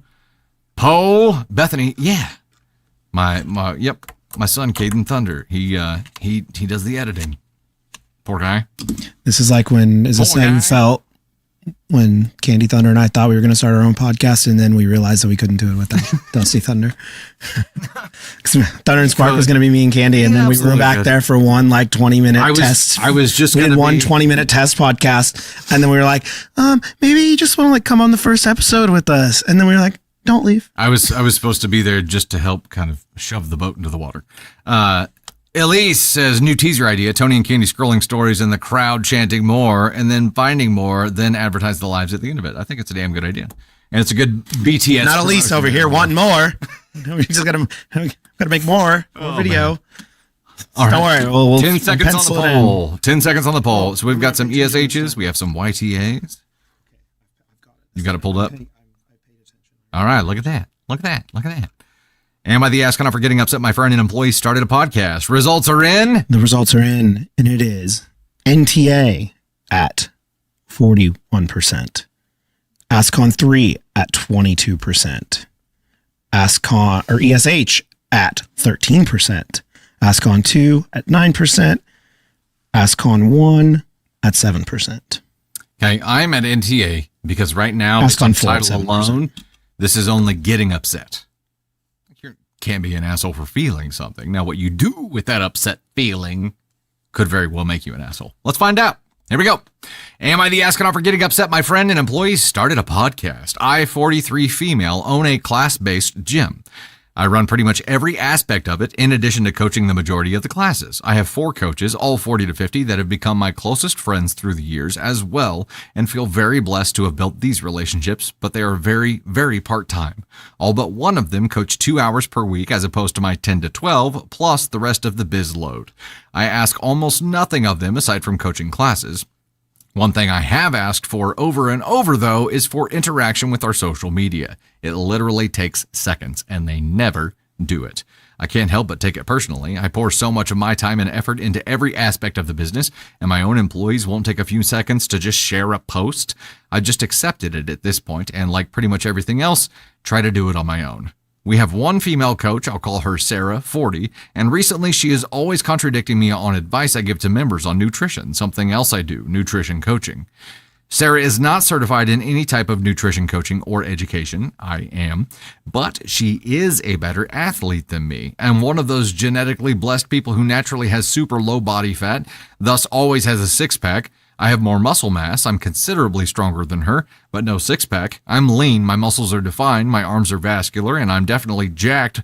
But I have always felt like people take Sarah more seriously for nutrition advice because of her body and athleticism. I have to track my macros to ensure I am in a deficit when I want to shed some fat. Sarah has made it very clear to me and others that she thinks this is unhealthy, a bad relationship with food, and because I'm getting older, it will wreck my metabolism and hormones, quote unquote. Again, I have education on this. She does not. Of course, if someone has disordered eating patterns, any type of diet can be troublesome, but facts are facts. Counting macros works. Despite this, we are good friends, snap each other multiple times a day, hang out outside of the gym from time to time, and I support her business, which is completely unrelated to fitness and health, by the way. My husband and I even helped Sarah navigate a really difficult time in her life a couple of years ago, and she said she would not have been able to get through it without the gym. Okay, now to the AITA. I just found out while randomly scrolling Insta that Sarah, another member of the gym, and a former member of the gym are starting a fitness-themed podcast. My emotions have ranged from WTF to pissed to hurt to jealous and everywhere in between. I thought we were close. I thought she would have had enough respect for me to ask me to be a part of this, especially since there is potential for it helping to grow the gym, which frankly is barely keeping its head above water right now. I just know this will take off, at least within my gym, and I feel like it discredits me even further. Sarah will once again become the star, and I will be irrelevant. Her podcast will be streamed and shared, and people will ooh and awe, and meanwhile, I'm busting my ass to get 100 views on a reel. I'm questioning our friendship. I'm questioning if I can trust her, and I feel like she knew I would be upset with this, or she would have told me about it from the get-go. She can't even like my Facebook post to help the gym she claims to love and works at, but she's got time to do a podcast? Am I the astronaut for being upset about this? Side note, I am not a confrontational person, and I cannot see myself addressing this with her, and I know she has every right to do whatever she wants outside the gym. It's not like she's trying to do personal training and pocket the money. But this has really made me feel so down and hurt. So am I the astronaut for getting upset? Okay, so I think the understanding we have right now is that OP is just upset and doesn't plan on doing anything but being upset. That sounds like a problematic way of handling stress, right? Just shove it deep down, OP. It'll never come back. Now, you take all of this stress in and you have a problem with your friendship that you're going to harbor. It's going to fester. It's going to grow until it explodes. Have a conversation about it now. I understand this is a difficult conversation now. She's not confrontational. Probably wouldn't know what to say or how to even start that conversation, but it can be a civil conversation. It'd just be like, hey, I saw your podcast. It's really cool. Why didn't you tell me that you were doing this? I don't know that OP would be able to say that's really cool. I like it because all the feelings she had associated with it were negative. She listed all these feelings and said everything in between, but every single one of those was a hurt feeling.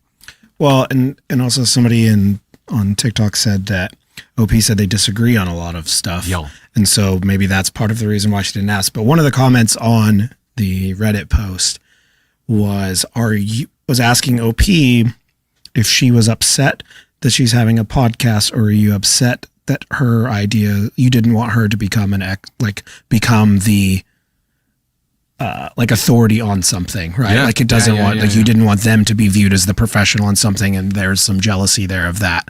And so I don't know if OP responded or not, but that was kind of the thing, is that people were kind of like, well, it sounds like you're jealous of her, like a part of that. Maybe there's some jealousy feelings there, or like maybe you're like, hey, I'm the one that owns the gym. I should be considered the expert. Like I should have the podcast because like I do all of these, I teach all these other classes and I do all of these other things. And so are you worried about her now being viewed as like the expert in this thing? Which is a valid feeling and a valid fear, right? But coming at this objectively, like OP, there's nothing has ever stopped you from doing your own podcast. Right. Right. And competitively here, she's going to go off and do her own thing. She is worried. She probably is jealous, or she feels insufficient now, right? Because people favor this other girl.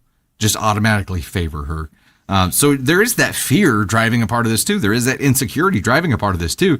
Nothing about running a business means that you are owed any kind of involvement here, right? And like Elise said, that Sarah's not a friend. She uses the gym and the friendship, in my opinion.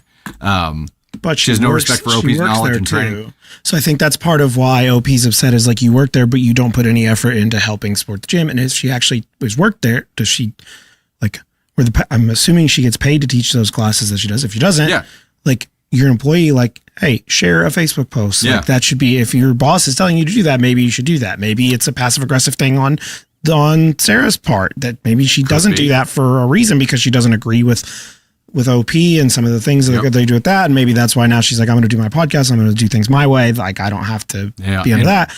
Maybe, but yeah. So OP's already frustrated with the fact that she, as her like employee, I guess. I don't know. What's up, Magic? I think these are valid concerns and valid feelings. Your feelings are valid. OP, let's say that. Like, your feelings are valid. You're not an asshole for feeling what you're feeling.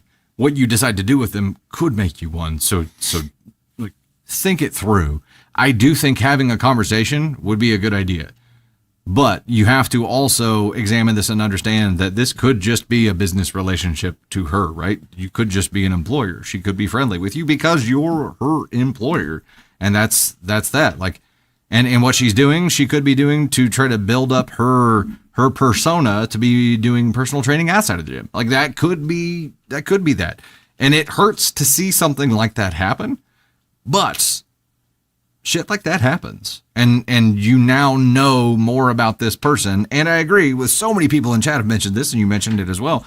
The two of them disagree with each other and argue with each other enough. Number one, that's not the person you want being the face of your company. So you don't want to be brought into what she's doing, because if it is something that is going to be her thing and elevate her, that is naturally going to segue to her being a spokesperson.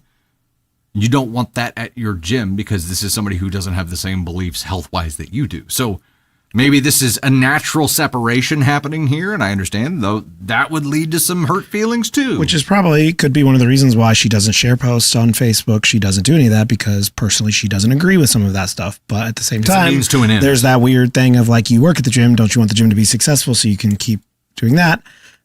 You know, I don't know. It could be maybe she's getting ready to start her podcast, and she's going to start her own gym and take everybody away from your gym. And maybe that's what you're worried about. And it might be a valid concern. Like, maybe that's what she's doing. But I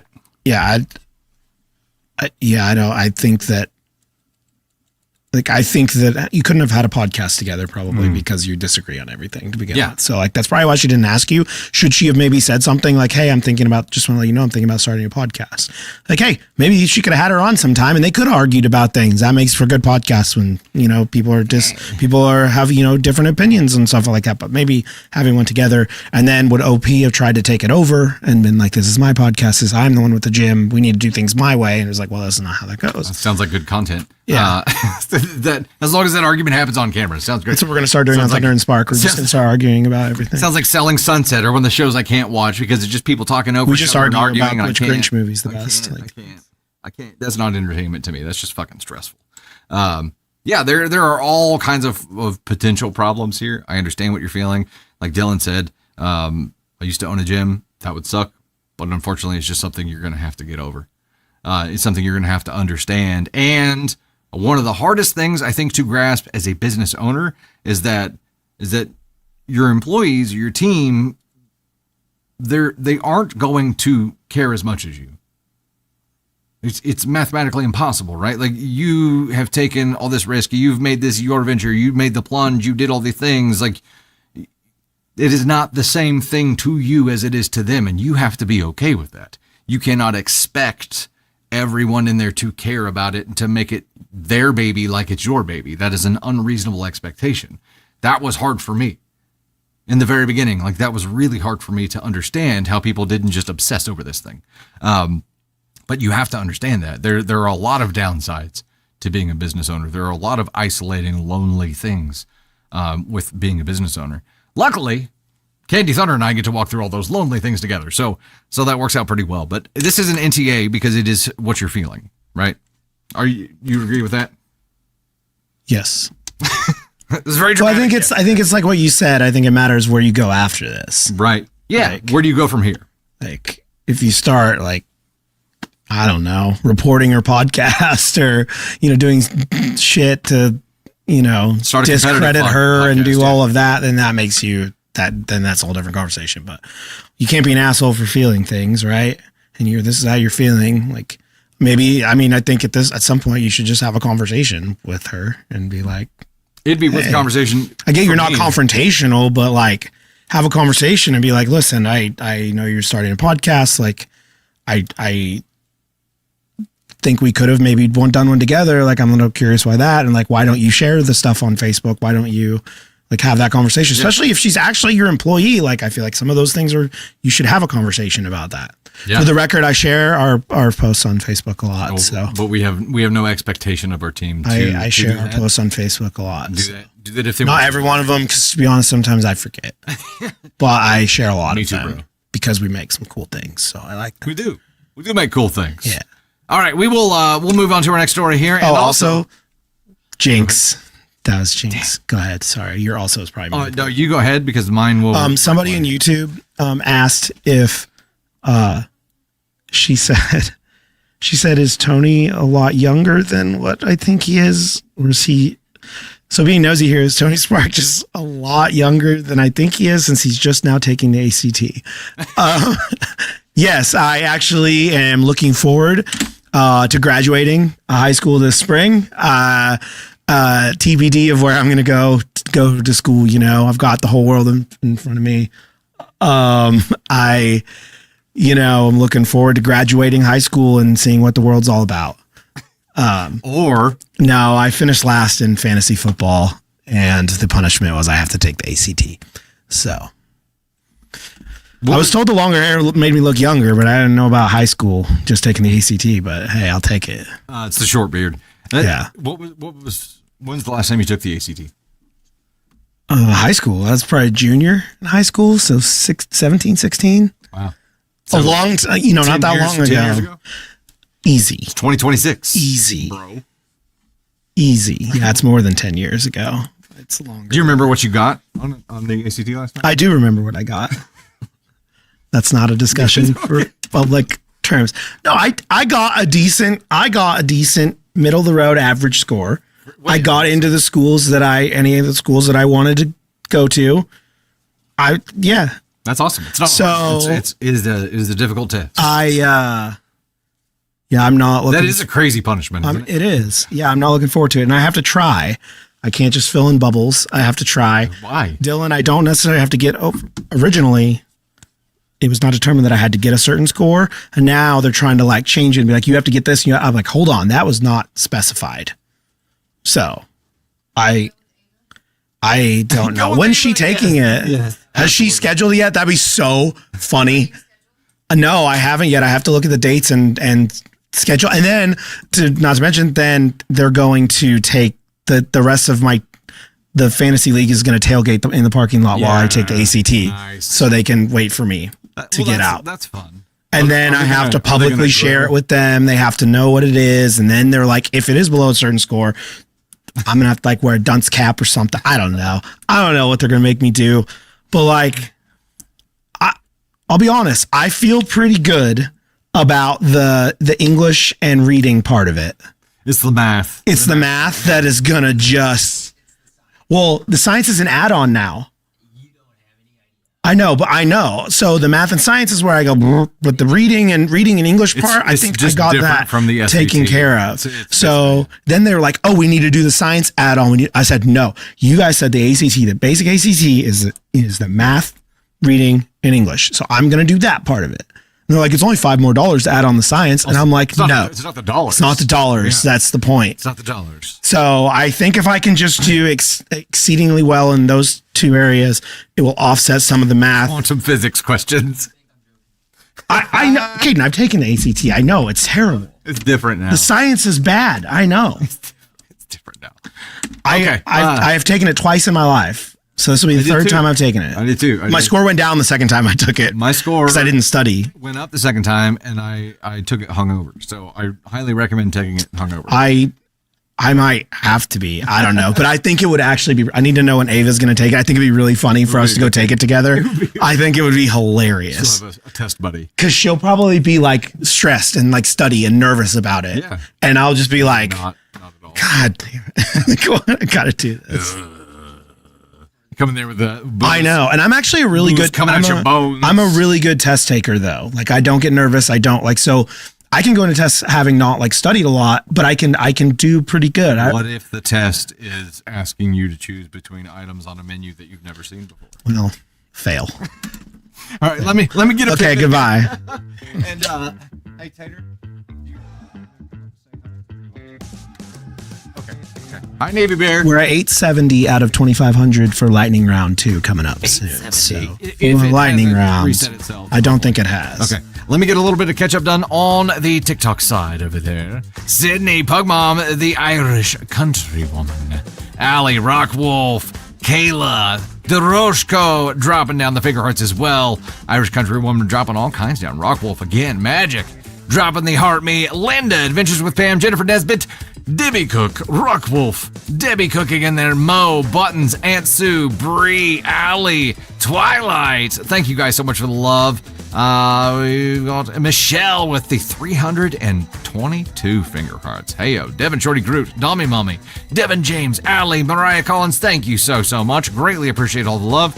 Let me get my windows set back up here. I think I have my chat window skinnier than it normally is, so I can't see the names.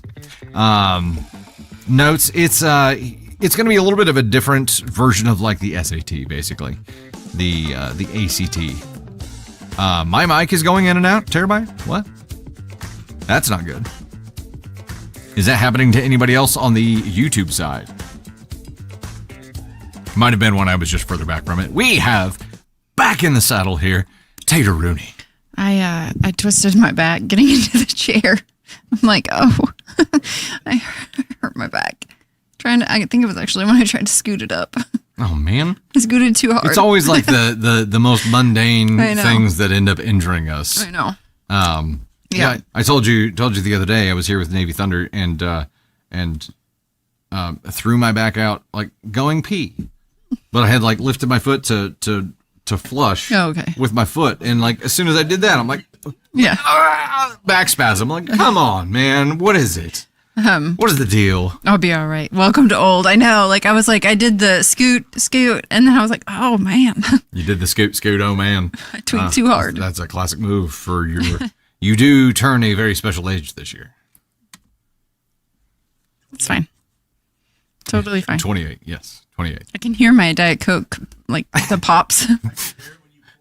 Yeah, it's like the little plop, fizzy. Plop, fizz. Oh, what a relief it is. It's Diet Coke. Not Alka-Seltzer. Sneezed and hurt my ribs. Dang. Yeah. All of that. 21 is the special age, right? Yes, absolutely. Absolutely. Okay. I'm fine with turning 40. We have, you're rocking 40. You're not there yet, but you will be rocking 40 yet. Might as well be. We have a spicy reward story that we need to read that we held off on until you got back. So we're going to dive into that. And we are working on unlocking lightning round right meow.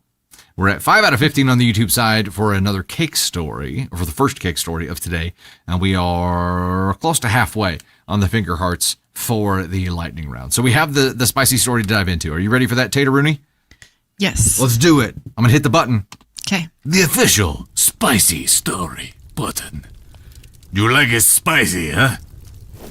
All right, we have a spicy story for you. This is, am I overreacting for calling a divorce attorney after my husband lied about who he was with? Would you like to do a poll for this one? Am I the astronaut? It's not the am I the astronaut. That's not what it says. Am I overreacting for calling a divorce attorney after my husband lied about who he was with? We'll do a poll, and then we'll find out. Jess, the 86 squad, yeah. Yes, I was trying to respond. All the 86ers turning 40 this year. I turned 44 in a little more than 2 weeks. Feliciana, amazed that you were that age, Candy. I thought you were closer to 30. You know, she... I know. My birthday party won't be a Super Bowl birthday party this year, which is honestly okay because they're stressful when it's a Super Bowl birthday party. So this one will be more chill. Yes. Oh, I'm like, you turned my camera back on. I did, and then I heard his question. Sorry. Okay. We were talking about how young you look, and so how nice. when you and I are out and about, people have to think that I'm your father. I don't think that's true at all. I think it might be until they see us with Navy. That's okay. Someone thought I was Navy's grandma. What? And Ava was her mom. And I was like, excuse me. And then someone was told, Ava said that she was 16, and someone was like, no, you've got to be at least 20. And I was like, do you want to see me come unglued in public? Because here I go. I'm like, let's not talk about ages of anyone standing before you. Thank you. It made me uncomfortable. Well, you have to tell me that story later. Yeah. I need more details. Here are the poll results. Would you like to present them, Tater Rooney? Yes. Sorry, there was a glare. 67% went NTA and 18% ESH. Yeah. All right, let's dive in. I got to keep the red lights going here. It was, am I the ass for calling a divorce attorney after my husband lied about who he was with? I, female 37, just need non-biased opinions. My husband, male 37, asked me 2 weeks ago if he could go camping this past weekend with a friend and his brother. He asked via text, so I am assured I'm not remembering incorrectly. I said, I don't know, because our daughter, 5, had a cheer competition, and I'd prefer to not drag our son, 6, along for that long day. Completely understandable. He offered to arrange for a sitter, but I still wasn't happy because the competition was early and close to our house. Getting her up and ready is already a pain. To add in driving our son to a sitter is just making the morning so much more stressful. We find out she's a later performance, so he decides to go. He says he's going with his brother as the friend can't go. Wednesday night, before he left, he specifically said he was nervous with the Verizon outages because he and his brother both have Verizon and they're hoping they don't lose access to GPS. Thursday morning, he texts that he made it to the campsite safely. I didn't hear from him again. Friday at noon, I reach out to make sure he's alive. He usually texts me life checks daily when camping. I get no response. By 6 p.m., I am nervous and text my sister-in-law to see if brother-in-law was able to contact her. That's when she replies, ma'am, what are you talking about? My husband is on the couch next to me. Oh. Whoa. Oh, hell no. I saw red. In my mind, my husband is still camping, but used his brother as a manipulative tool because he assumes I won't want to ruin his good time. For mild background, we clearly have young kids who need a lot of attention. I work full-time and manage basically everything for the kids. He works a swing shift, so he's gone 14 hours a day on days he's working. I'm constantly juggling everything alone, so it does suck when he finally has time off and actively chooses to spend it so detached and not being helpful in any way. Saturday, he finally texts that he has service again and is coming home. I ignored his text. He called, but I was driving with our daughter in the car, so a call wasn't appropriate.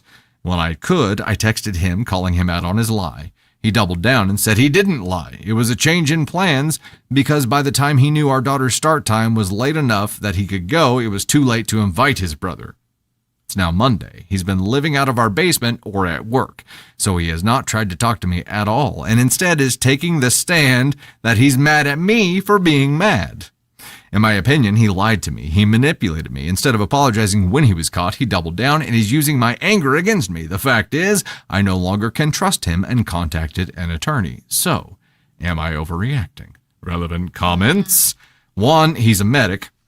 I know the shifts are 12 hours, and his house is usually about an hour's drive away. So when he's at work, I know he's at work the whole time. My brother and my sister's husbands both work in the same department. I'd know if he was taking off a bunch and lying about it. He's always deleted all of his texts for storage purposes. Okay.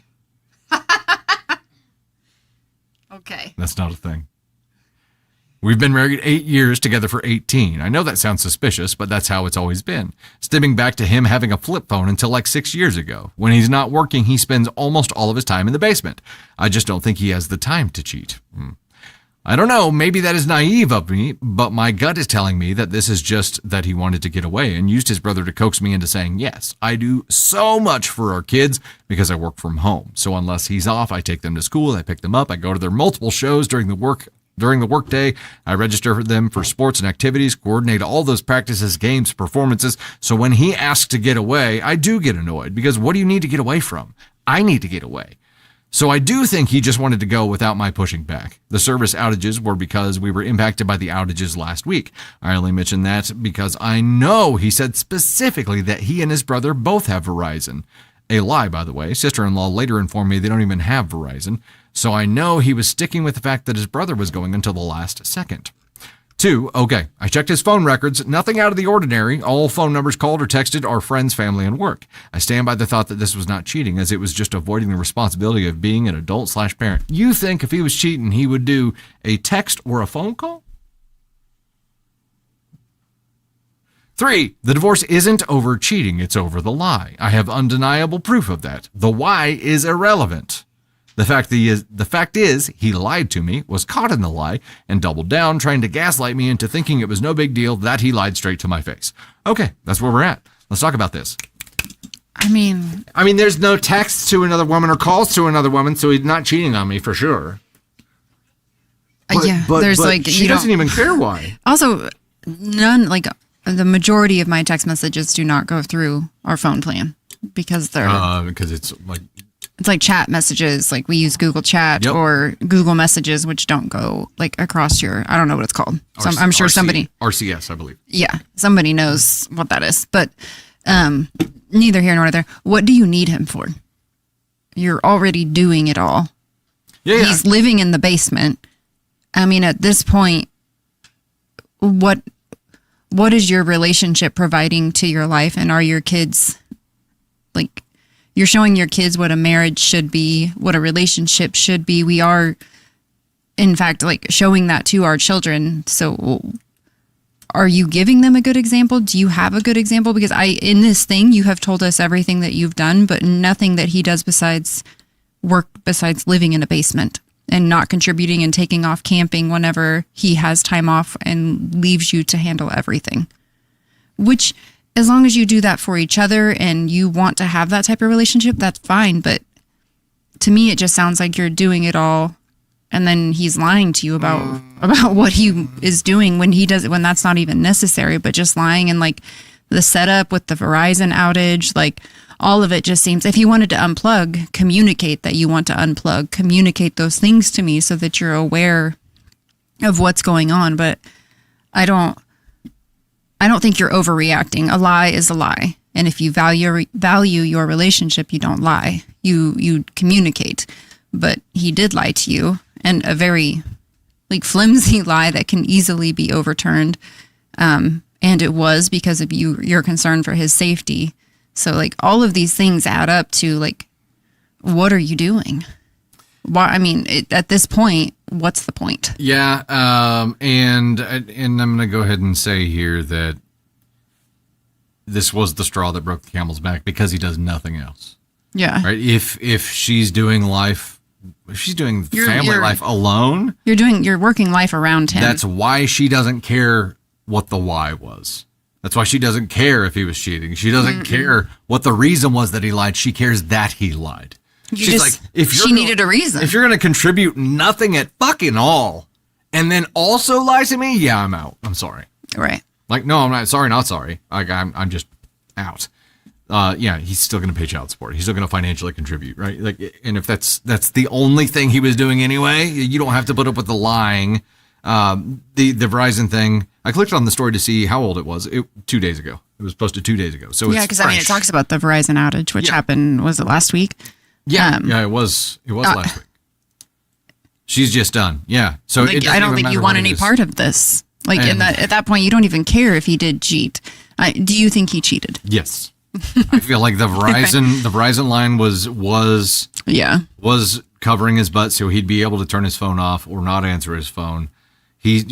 OP has no idea who he was actually there with, if anyone. And like phone records. You can ask until the cows come home, but you can't trust what he tells you.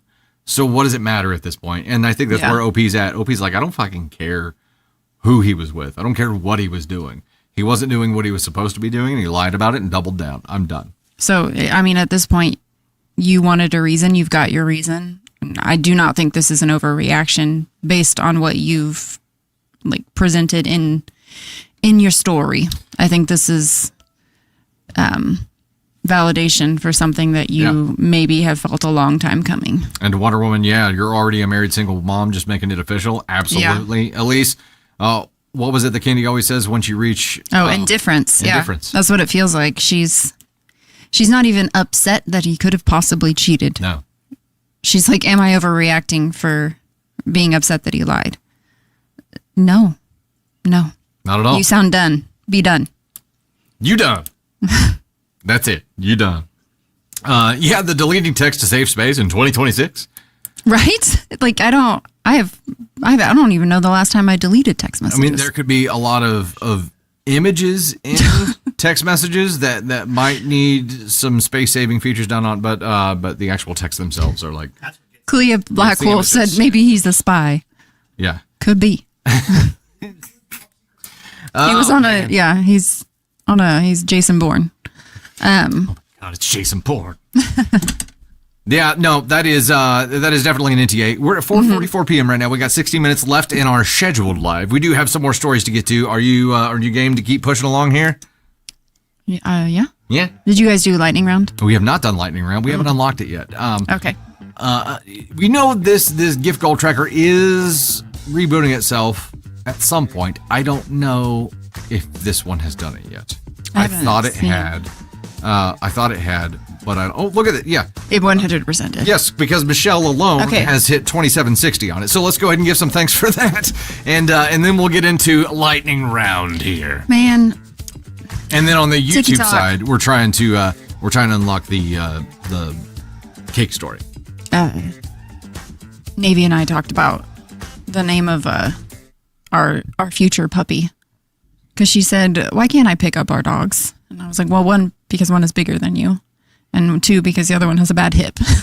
And she's like, well, I want a dog I can pick up. And I was like, what would you name it? And she's like, so we settled on Sunday Princess Lightning Storm. Sunday Princess Lightning Storm. And said she wants to call her Sunstorm. So I missed all of the live on the way back. I didn't have it playing over my car because I was like, hold on, I need to pause this. This is important information. What would you name the dog? And she was like, Princess Lightning. I was like, she gets it. Totally.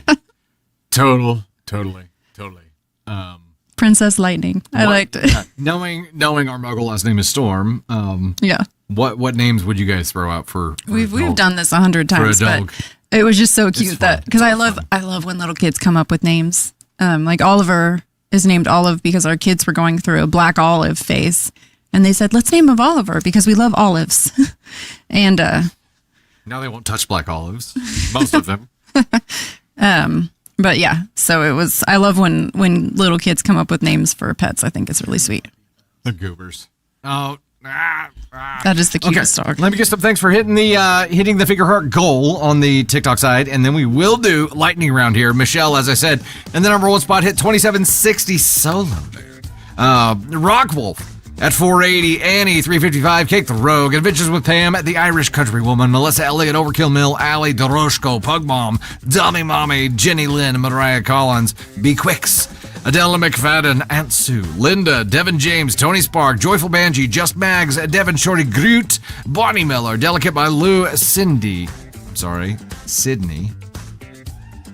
Words are hard. Foxy and Mama Bear. Thank you all so much. And now I see, the 2760. It's different because it's, Still.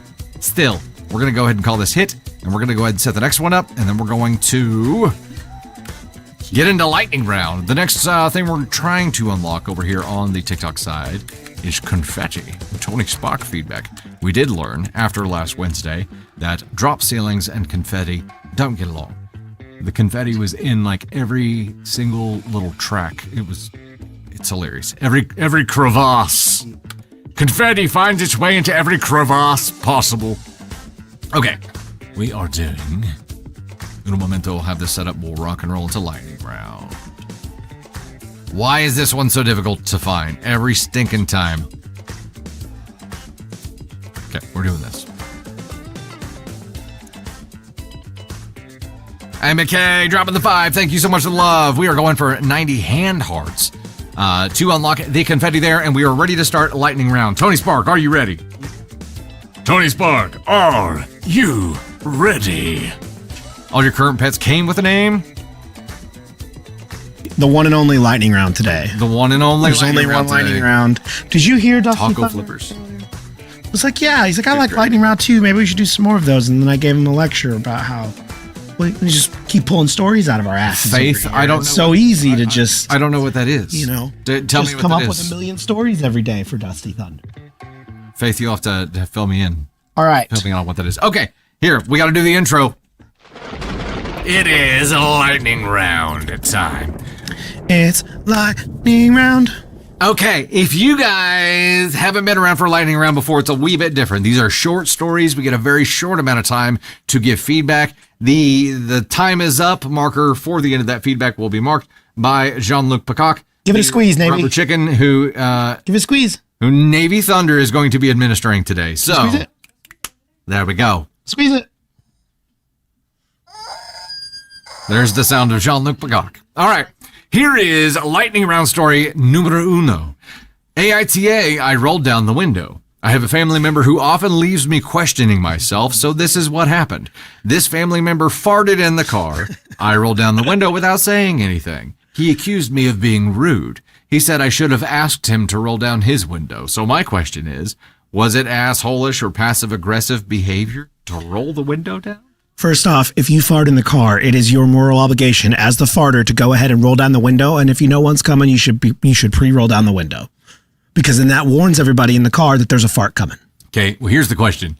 When the fart happened, did you roll down your window, OP, or did you roll down his window? And there shouldn't be passive aggressiveness. Like you shouldn't be mad at somebody for rolling down the window in a car if you farted in it and it stinks. You got to air that baby out. And then you can't just roll down one window because it does that weird like thing. Yeah. You got to roll down two windows to equalize the pressure in the car. So, But it's got to be, I would say if it was a full vehicle and you rolled one specific person windows down, one specific person's window down, thereby naming them as the farter, maybe. But that's not the case here. So it's an NTA for me. Okay. NTA. Roll down the window if you fart. Next one. Am I the astronaut for asking my roommate to stop using their crock pot? My roommate recently started cooking pork in a crock pot every couple of weeks. Even though they put it under a running vent, after a few hours, our whole apartment smells like pork. I keep my door closed, but the smell gets in anyway. Something about the way crock pot food smells fills the air and just lingers, makes me gag to a point where I can't stand it. They sometimes cook vegetables in it, and it's just as bad. Last week, I hit a breaking point and asked them to stop using it. They said they're doing everything they can think of to keep it contained, but that it's not reasonable to ask them to stop cooking. Am I the astronaut and should just learn to deal with it? All right. Unless you actually. I know I had it backwards. I had the whole thing. It was a lot going on. You had it all when you were. Well, I've been handed this off. It's a lot happening. I got it anyway. Okay. Crock pot meals. Are you allergic to pork? Is that something? Do you have an aversion to pork? If not, I mean, it's not like they're cooking every single day. I feel like every couple of weeks you might have to just be like, have a conversation with them and say, hey, maybe they warn you on pork day and you go out to eat or something. I don't know. I like a good crock pot meal. Do you not like how it smells? Like that's one of the benefits of crock pot meals is that the house smells good. It smells like what you're cooking. Like I don't think the crock pot is the issue. I think whatever ventilation system you have is the issue. Yeah. So if you have like a stove hood and that's what you're using to ventilate out, you might check and make sure it's not clogged or it's actually functioning or something. Other than that, yeah, you're just gonna have to deal. I'm on clock duty. I'm on Jean-Luc Peacock duty. And there was a bathroom situation. You're on clock and cock duty. All right. Lightning round number 3. Am I the astronaut for being irritated at my Uber driver for stopping to pee during my trip? NTA. Am I the astronaut for finding it irritating that my Uber to the airport picked me up and then asked if he could stop at a convenience store to pee? I explained I kind of need to catch my flight. He explained he won't make it if he doesn't stop. He's not getting a tip. Everybody's got to pee. Everybody's got to pee. I get it. I don't know if I would have been angry at my Uber driver, because most of the time Ted is pretty friendly to the Uber drivers in the car and be like, sure, man, no problem. Because what's going to happen? Hey, you got to stop and pee on your way? Let's stop at a Casey. I can stop and get a little snacky poo. But I do get it. He was in a hurry. He was trying to make it to the airport. Yeah. Maybe that's a little bit of a different story, but I don't think he'd be mad about it. What if you had to pee on the way to the airport and you asked your Uber driver to stop and you were like, please don't charge me for having to stop. Are you going to charge me extra? I have to stop.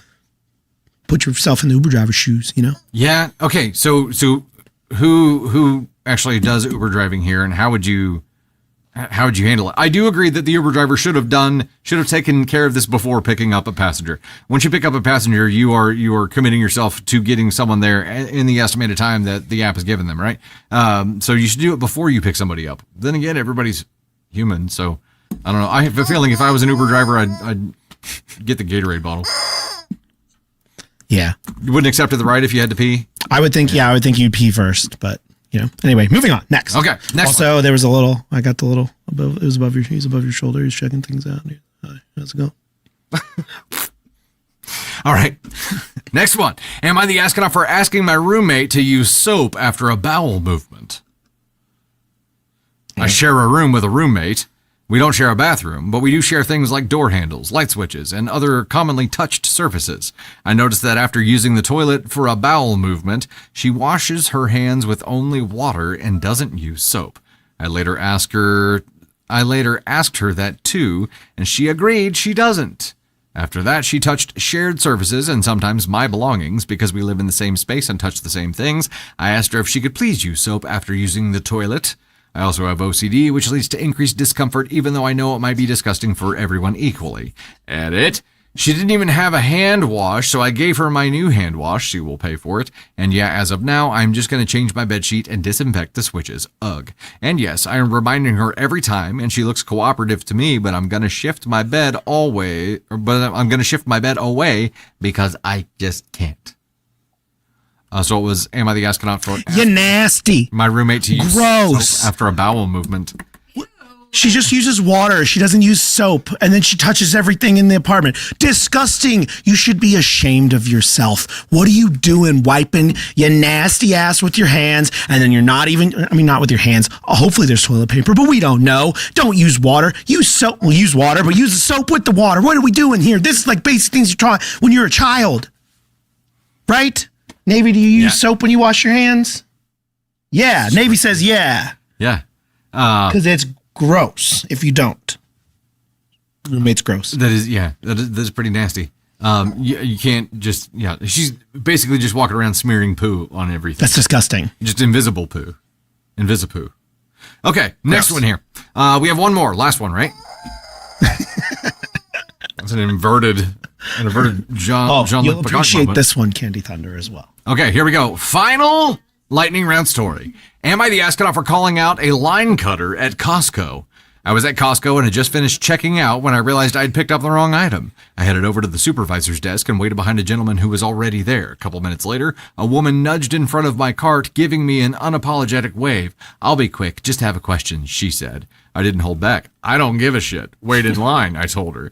She looked at me like I was an alien and told me I was being incredibly rude. I followed up with, fine, pretty fucking pleased then. I also have a question. What makes yours more important than mine? When I went home and told my wife, she said I overreacted, and in retrospect, I shouldn't have cursed, but I don't regret calling her out. Okay, does it matter that this was well, I don't know if it was a dude or not, actually. I don't know, but yeah, people who do that, they think that their time is somehow more important than yours, and they think that just like, I'm not going to wait in line. I just have a quick question. Well, so does everybody else in line, lady. We've all got questions. None of us want to stand in line at Costco on a Saturday. We want to get our question. We want to get in, get out, and you just get in front of it. Maybe you shouldn't have been like, fine, pretty fucking please. I don't know. Maybe that was a little bit harsh. If it was me, I would say, are you fucking kidding me? Why are you cutting in front of me in line? I'm just kidding. I wouldn't say that. I would say that in my head. My back would get sweaty, and I would just be like, oh yeah, sure, please go ahead in front of me. I don't think you're an asshole for calling it out. That's what happened. And when she fired back with you were rude, the pretty fucking please was great. I think that was a great rebuttal there. I don't know that I would have done it. Cutting in line is pretty fucking rude too. I I don't know that I would have done it, but I don't think you're an asshole for doing it. Yeah. All right, there it is. That was lightning round. This time with Tony Spark. Thanks so much. Thanks so much for the cooperation. Thank you. Sir. Thank you. Okay. Don't forget to follow at @TonySpark_ for my one video every 3 months. One video every 3 months. There you go. Okay, let me look at this. This one's not bad. Do we want to get one more story in? Hey, come here, big girl. Now we can get the Navy Thunder hello. How was school, big girl? Good. Did you bring your lunch note back so I can keep adding to it? Yeah. So I do a little napkin drawing for her lunch most days. And in this one, I'm drawing the Sasha boys, the whole group, but I only have like 5 minutes to do this napkin art before I pack her lunch and we load up. So I had to do it in phases. I had 2 of them done the first day, added 2 today, and I have 1 more to go. You gonna hang out with us in the studio for a VIP stream, kiddo? Well, you are sleepy, aren't you? Oh, you sleepy girl. Okay, I'll see you in there, okay? This is big girl. Okay, 4? Oh, 5. I'm being pivoted here. I had the second camera on that whole time. I'm sorry, guys. She's a daddy's girl. Yeah, she's a mama's girl too, though. It just kind of depends on where the wind is blowing at the moment. And also, if like last night I got home from work and I had some concerted effort, Navy time. She and I colored for a little bit. We went up and played Mario Party up in the playroom, and then got back downstairs. And because there was like one thing I asked her to do or told her that she should do, she did that. I don't like it when you yell at me. Like no one yelled. Literally no one yelled. She was just very emotional. Had a very emotional night. Just the end of it. Yeah. I'm her favorite person at bedtime. Yes. Like it's always mom at bedtime. And you were like, we're gonna go upstairs, and I was like, peace. You're like, has she forgiven you for being poor? No. No, she's gonna hold on to that forever. For sure. I got ahead of it and told her teacher the funny story, so That's we're good. I'm just kidding. Thank goodness. Her teacher was like, I get it. Us too. We're building a house, and they need to understand budgets are a thing. Yeah. And I was like, yeah, 100%. Can't always get what you want. Yes. But if you try sometimes. She is getting. Just my find. She. Okay. She is getting so much more little girl and less baby every day. She's a little lady. Yep. Yeah, it's funny. We see the baby pictures now at home pop up on the calendar and on the TV screen and stuff, and it's like. I'm always like, oh, Navy, look at you. You were so tiny. And the other day she goes, why did you like me more as a baby? And I was like, it's not that. It's just, you just grew up so fast. I was like, it's not that. I actually like. You don't talk about me like that now. Hell. I'm like, that's not it. What is it? Like, those COVID babies are all super sassy. Super. Okay. Last story here. You ready? Yes. Let's do this. Hey there, it is Dusty Thunder and Candy Thunder, and we have a story for you. This comes from AITA Relationships and goes like this. Am I the astronaut for accidentally exposing my friend's husband's Tinder? No poll for this. We'll just dive right in. Am I the astronaut for accidentally exposing my friend's husband's Tinder? I'm going to go ahead and go NTA here. Last weekend, my sister and I were scrolling through her Tinder and nearly dropped the phone when I saw my best friend's husband's profile. Same name, same photos, even some from inside their home that she had taken. His bio also mentioned his job and their dog. They've been married 3 years and were together for 5 years before that, and they always seemed like they were deeply in love. She trusted him completely. I took a screenshot intending to save it on her phone before sending it to myself so my sister and I could figure out if it was fake or old. Instead, I sent it to a group chat that has my sister, my best friend, her younger sister. I realized what happened about 5 seconds too late. The chat exploded, and my friend also messaged me privately asking if it was real. I told her exactly what I saw and that I was so sorry for how she found out. She confronted him that night, and apparently the profile was active. He admitted he'd been using it just to look, and things have been completely blown up since. Now he's texting me nonstop saying I ruined his marriage and that I should have come to him privately instead of humiliating him. He says I robbed them of a chance to handle it quietly. My friend hasn't blamed me, but she's understandably devastated. I didn't mean to expose him like that, but part of me thinks if you're cheating, the risk comes with it. Am I the astronaut for accidentally sending the screenshot to my best friend? You mean to tell me? No, I'm like, what? You mean to tell me? You mean to tell me this chili dog has the stones to be like, I blame you for me getting caught. Your relationship problems. Oh man, dude. Are caused by the person who exposed you, not by the action that they exposed. Yep. The tracks makes perfect sense. He says I robbed them of a chance to handle it quietly. Yeah, totally. I beg your finest pardon, asshole. Also, but blaming someone for finding your active Tinder profile while you are, checks notes, married is not their fucking problem. That's on you 100%. Get the fuck out of here. Like, this is just... He doesn't deserve a second chance. I've never had a Tinder profile. I'm pretty sure that came about after. I don't know. I've never had that. I don't think it's a window shopping kind of app. No.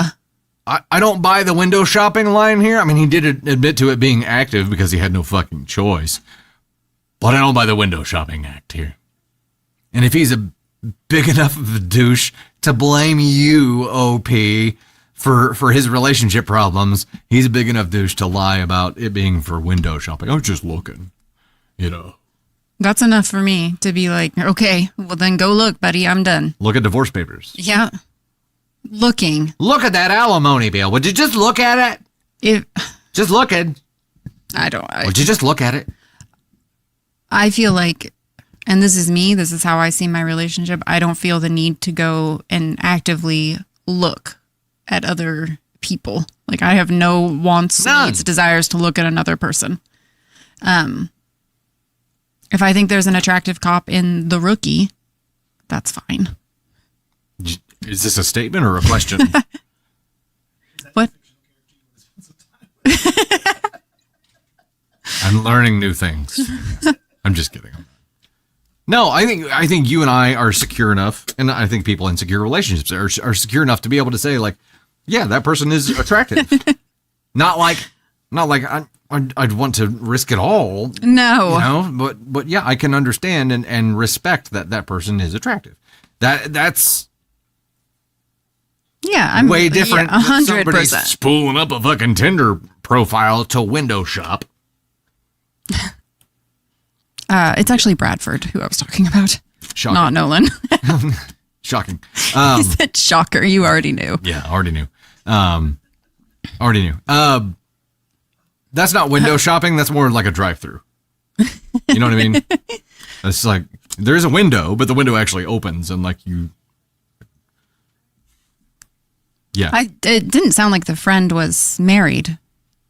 The friend was, I think the friend is single. That's why she was on Tinder. It says last weekend, my sister and I were scrolling through Tinder, her Tinder, sister's Tinder. There you go. My sister and I were scrolling through her Tinder and nearly dropped the phone. Yep. Yeah.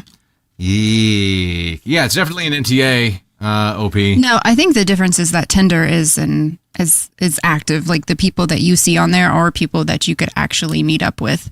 And it's different if you see someone in a movie, you're not blind to what you see. You know what you're attracted to. But the possibility of meeting up with someone and being married and there is no looking. There is no, I think it's the same thing as like talking to women online. Like just because it's not going to happen doesn't mean that what you're doing isn't actively cheating. Yeah, Tinder's for seeking. There you go, Miss HH. It's not, it's not for looking. It's for seeking. There you go. That makes sense. So, yeah, OP, the fact that you were second guessing yourself because he, the piece of shit cheater, is trying to make you feel bad. Like, no. He detonated his entire relationship. It was his actions. Anybody who exposed him was going to get lashed out at. It is not you that did this. Someone would have found it eventually. It wouldn't have mattered who it was. It Yeah. wasn't you. It was always going to come back to him. He can't accept any kind of accountability. That's why he's a No. piece of shit. Yeah, he sounds like a winner. Don't you wouldn't ask him for his opinion on something. Also, so don't accept his judgment. I'm on Tinder just to look comment that we've seen in multiple stories is that's never going to work. This is never going to work. It shouldn't work. Why do you feel the need to look? I guess that's the next question. Like, yeah. And like so many people NTA. said, looking. Someone said looking is for, or looking is on, or do it on Instagram. Looking is what Instagram is for. That's what I said. I didn't see the name, but it was funny. But also, he didn't get a chance to spend it. That was the handling it quietly. yeah. Boo. All right, ladies and gents, that is it for us today. Thank you so much for hanging out with us on another Wednesday. Exactly, Joyce. Always a good time. Also, these things never stay quiet in friend groups. Yeah, I mean this would have come out eventually. It's No, 100%. somebody trying to fill a deep dark hole inside of themselves by filling someone else's. Okay, never mind. Okay, thank you guys so much for hanging out with us today. VIP, we will be spooling up here in about 10-15 minutes. Let us go get that set up, and we'll see you there shortly. Don't forget, tomorrow night, we have YouTube VIP, 9 p.m. Central. The next public live will be Sunday, January 25th at 9 p.m. Central. And the weekly Wednesday live will be next Wednesday. We're on a normal schedule right now. Yeah. Since the Chiefs aren't in the playoffs, we can do that kind of thing. It's Real Broads had wet salad for dinner. Yeah, spit salad. That's what we're having. There you go. All right. But again, YouTube VIP live tomorrow night, 9 p.m. VIPs will see you here shortly. Don't forget to check out the most recent episodes that we have pushed out on YouTube, Spotify, Apple Podcasts. We do push all the compilations out there too. So we'll see you guys soon. Thanks so much. Bye. Bye now. Bye-bye.